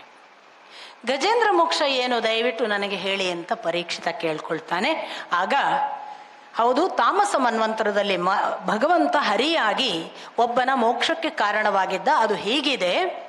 ತ್ರಿಕೂಟ ಅನ್ನುವ ಒಂದು ಪರ್ವತ, ಅದರ ತಪ್ಪಲಲ್ಲಿ ಒಂದು ದೊಡ್ಡ ಕಾಡು ಅಥವಾ ಒಂದು ದೊಡ್ಡ ಎಲ್ಲ ಸಾಮ್ರಾಜ್ಯವೇ ಇದೆ ಅನ್ನುವಂತಹ ಉದ್ಯಾನ, ಸರೋವರ, ಒಳ್ಳೊಳ್ಳೆಯ ನೀರ್ಕೊಳಗಳು, ಅಲ್ಲಲ್ಲಿ ಬೆಳೆದುವ ಬೇಕಾದಷ್ಟು ಚಂದದ ಹೂವಿನ ತೋಟ, ಅಲ್ಲಲ್ಲಿ ಇರುವಂತಹ ಆಕರ್ಷಕವಾದ ಪಕ್ಷಿಗಳು, ಹೀಗೆ ಇರುವಂತಹ ದೊಡ್ಡ ಸಾಮ್ರಾಜ್ಯ ಗಜೇಂದ್ರನದ್ದು.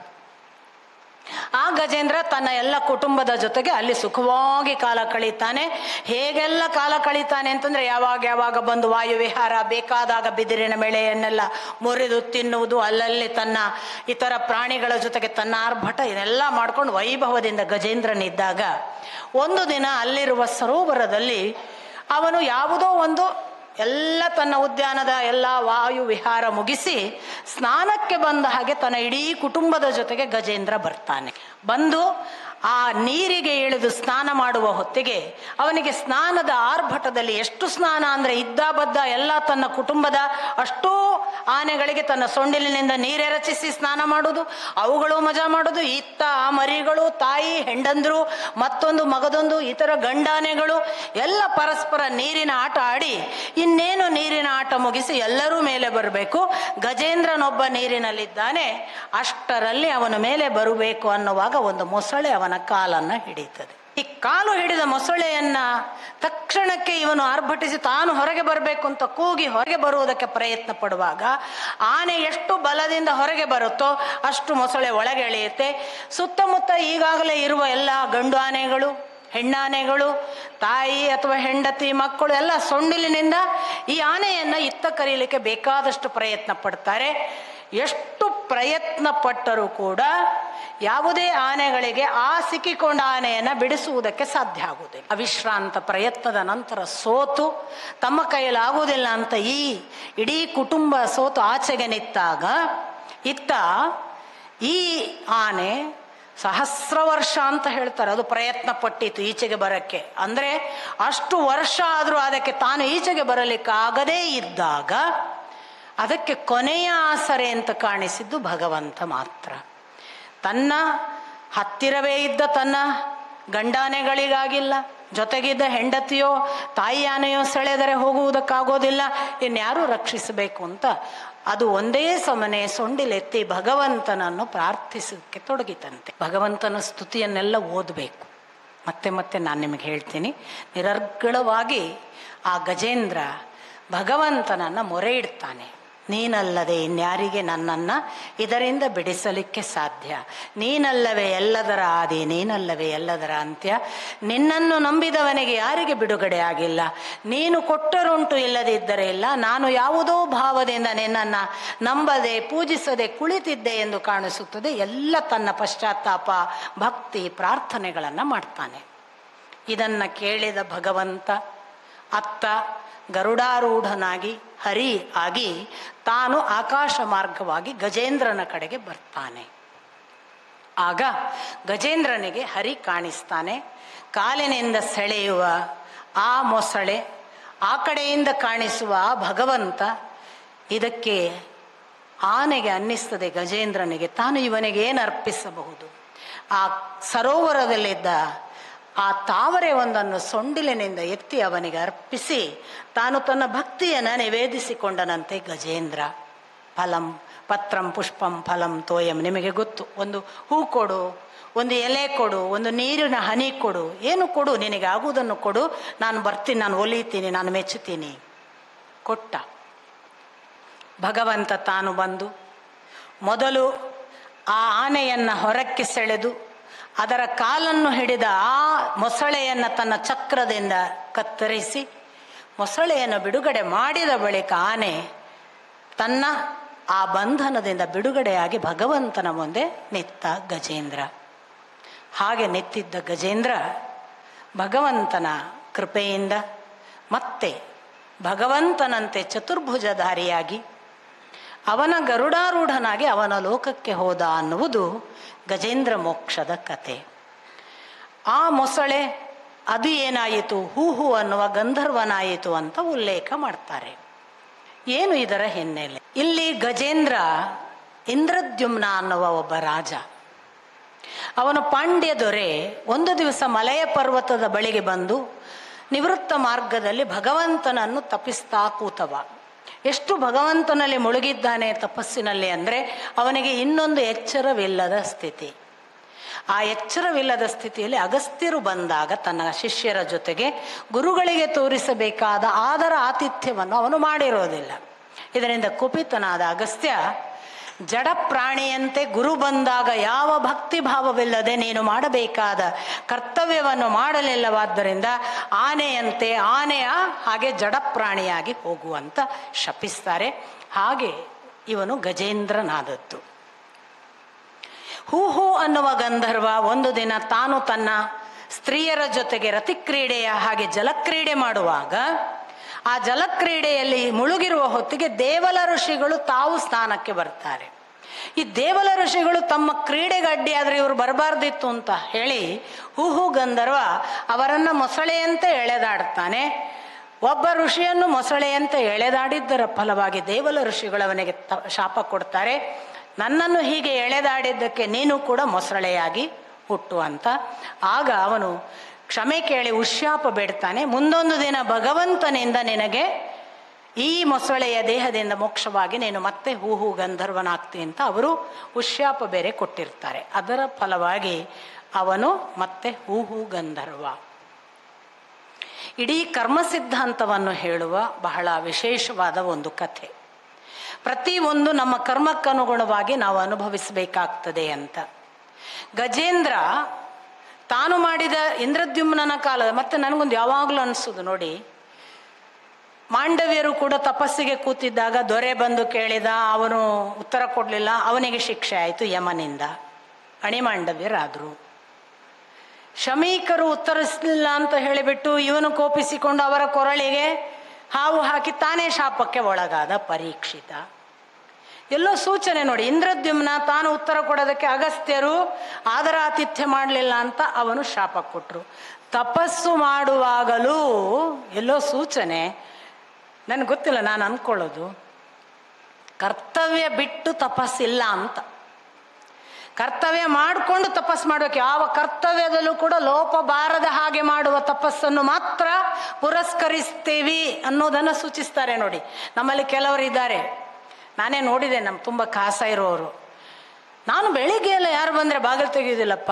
ಯಾಕೆ? ನಾನು ಧ್ಯಾನ ಕೂತ್ಕೊಳ್ತಾರೆ. ಧ್ಯಾನಕ್ಕಿಂತ ಬಂದವರನ್ನು ಊಟಕ್ಕೆ ಹಾಕೋದು, ಬನ್ನಿ ಅಂತ ಕರೆಯೋದು ಅತಿಥಿ ಸೇವೆ ಪೂಜೆ ಅಲ್ವಾ? ಅಲ್ಲಪ್ಪ, ಹೀಗೆಲ್ಲ ನಿಯಮ ಮಾಡಿಕೊಳ್ಳೋರಿದ್ದಾರೆ.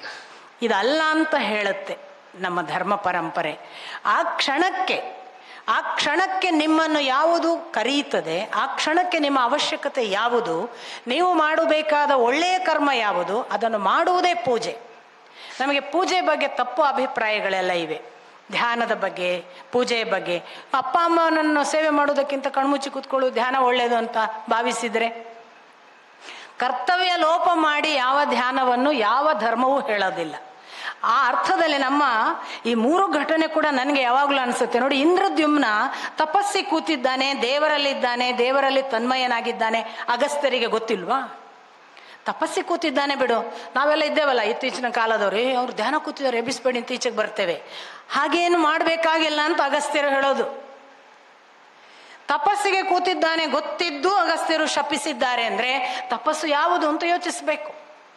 ಅಗಸ್ತ್ಯರು ಬಂದಾಗ ಅಗಸ್ತ್ಯರನ್ನು ಆದರಾತಿಥ್ಯ ಮಾಡುವುದು ತಪಸ್ಸು, ಅದು ಅವರ ಧ್ಯಾನ. ಆ ಹೊತ್ತಿಗೆ ಅದು ಬಿಟ್ಟು ಅವರು ಬಂದವರಿಗೆ ನೀರು ಕೊಡೋರಿಲ್ಲ, ಕುತ್ಕೊಳ್ಳೋರಿಲ್ಲ, ಕುತ್ಕೊಳ್ಳಿ ಅಂತ ಹೇಳೋರಿಲ್ಲ. ಏನ ಬಂದಿರಿ ಹದುಳವೆ ಎಂದರೆ ನಿಮ್ಮ ಮೈ ಸಿರಿ ಹಾರಿ ಹೋಗುವುದೇ, ಕುಳ್ಳಿರಿ ಎಂದರೆ ನೆಲ ಕುಳಿ ಹೋಗುವುದೇ. ಗರ ಬಡಿದವರ ನುಡಿಸಲು ಬಹುದು, ಸಿರಿಗರ ಬಡಿದವರ ನುಡಿಸಲು ಬಾರದಯ್ಯ ಕೂಡಲ ಸಂಗಮ ದೇವ. ನಮಗೆ ಕೆಲವು ಸಾಮಾನ್ಯ ಪ್ರಜ್ಞೆಗಳು ಬಂದವರನ್ನು ಬನ್ನಿ ಕೂತ್ಕೊಳ್ಳಿ ಅನ್ನೋದೇ ಇರೋದಿದಲ್ಲ, ಅಲ್ಲ ಅಂತ ಈ ಥರ ಏನೋ ಸೂಚನೆ ಕೊಡ್ತಾರೆ. ಆದ್ದರಿಂದ ತಪಸ್ಸಿಗೆ ಕೂತರೂ ತಪಸ್ಸಿನಲ್ಲಿ ಮಾಡಿದ ಕರ್ಮದೋಷ, ಅದಕ್ಕೆ ಫಲ. ಅದಕ್ಕೆ ಗಜೇಂದ್ರ ಜಡ. ಅದಕ್ಕೆ ನೋಡಿ ಆನೆಯ ದೇಹದಲ್ಲಿ ಮೋಕ್ಷ. ಅದಕ್ಕೆ ನಾನು ಹೇಳಿದ್ದು ಪ್ರಾಣಿಯಲ್ಲೂ ಮೋಕ್ಷ ಆಗ್ತದೆ. ಅದರಿಂದ ನಮ್ಮ ಹತ್ರ ಬರುವ ಯಾವ ಪ್ರಾಣಿ ಎಷ್ಟು ಇವಾಲ್ವ್ಡ್ ಇದೆ ಯಾರಿಗೂ ಗೊತ್ತು. ಹಾಗೆ ಯಾವ ಪ್ರಾಣಿಯೂ ಕೂಡ ನಮ್ಮ ಹಾಗೆ 1 ವರ್ಷ 1 ಜನ್ಮದಲ್ಲಿ ಮನುಷ್ಯನಾಗಿದ್ದದ್ದು ಈಗ ನಮ್ಮ ಮುಂದೆ ಓಡಾಡ್ತಿರ್ಬೋದು. ನಮ್ಮ ಅಪ್ಪನ ಮಹಾಭಾರತ ಪ್ರವಚನಕ್ಕೆ ನಾಯಿ ಬಂದು ಅಷ್ಟೂ ದಿನ ಪಾಠ ಕೇಳಿದ್ದನ್ನು ನೀವೆಲ್ಲ ಅವರ ಉಪನ್ಯಾಸಗಳಲ್ಲಿ ಕೇಳಿರ್ತೀರಿ. ಅವರ ಉಪನ್ಯಾಸಕ್ಕೆ ಸಾಗರದಲ್ಲಿ ಒಂದು ಸರ್ಪ ಬಂದು ವೇದಿಕೆ ಮೇಲೆ ಕೂತ್ಕೊಳ್ತಿತ್ತು ಅಂತ ಅಲ್ಲಿಯ ಸಾಕ್ಷಾತ್ ಸಾಕ್ಷಿ ಸದಾನಂದ ಶರ್ಮರು ಉಪವಾಸ ಅನ್ನುವ ಗ್ರಂಥದಲ್ಲಿ ಬರೆದಿದ್ದಾರೆ. ಅಂದರೆ ಅದು ಫಸ್ಟ್ ಡೇ ಆ ಮರದಲ್ಲಿ ವಿಲ ಒದ್ದಾಡತ್ತೆ. ಅದು ಓಪನ್ ಏರ್ ಥಿಯೇಟ್ರ್ ಅವರು ಆವಾಗ ಮಾತಾಡಿದ್ದು. ಸೆಕೆಂಡ್ ಡೇ ಮೆಟ್ಲ ಹತ್ರ, 3ನೇ ದಿನ ಅವ್ರು ಕೂತ್ಕೊಳ್ಳಲ್ಲ ಎದುರಿಗೆ ಬಂದು ಮಲಗಿಕೊಂಡು ಉಪನ್ಯಾಸ ಕೇಳಿತ್ತು ಅಂತ ಅಪ್ಪ ಹೇಳ್ತಾರೆ. ಯಾವ ದೇಹದಲ್ಲಿ ಯಾವುದು ಮೋಕ್ಷಕ್ಕೆ ಕಾದಿದೆ ಯಾರಿಗೆ ಗೊತ್ತು. ಅದು ಗಜೇಂದ್ರನ ಮೋಕ್ಷದ ಒಂದು ಕಥಾಭಾಗ.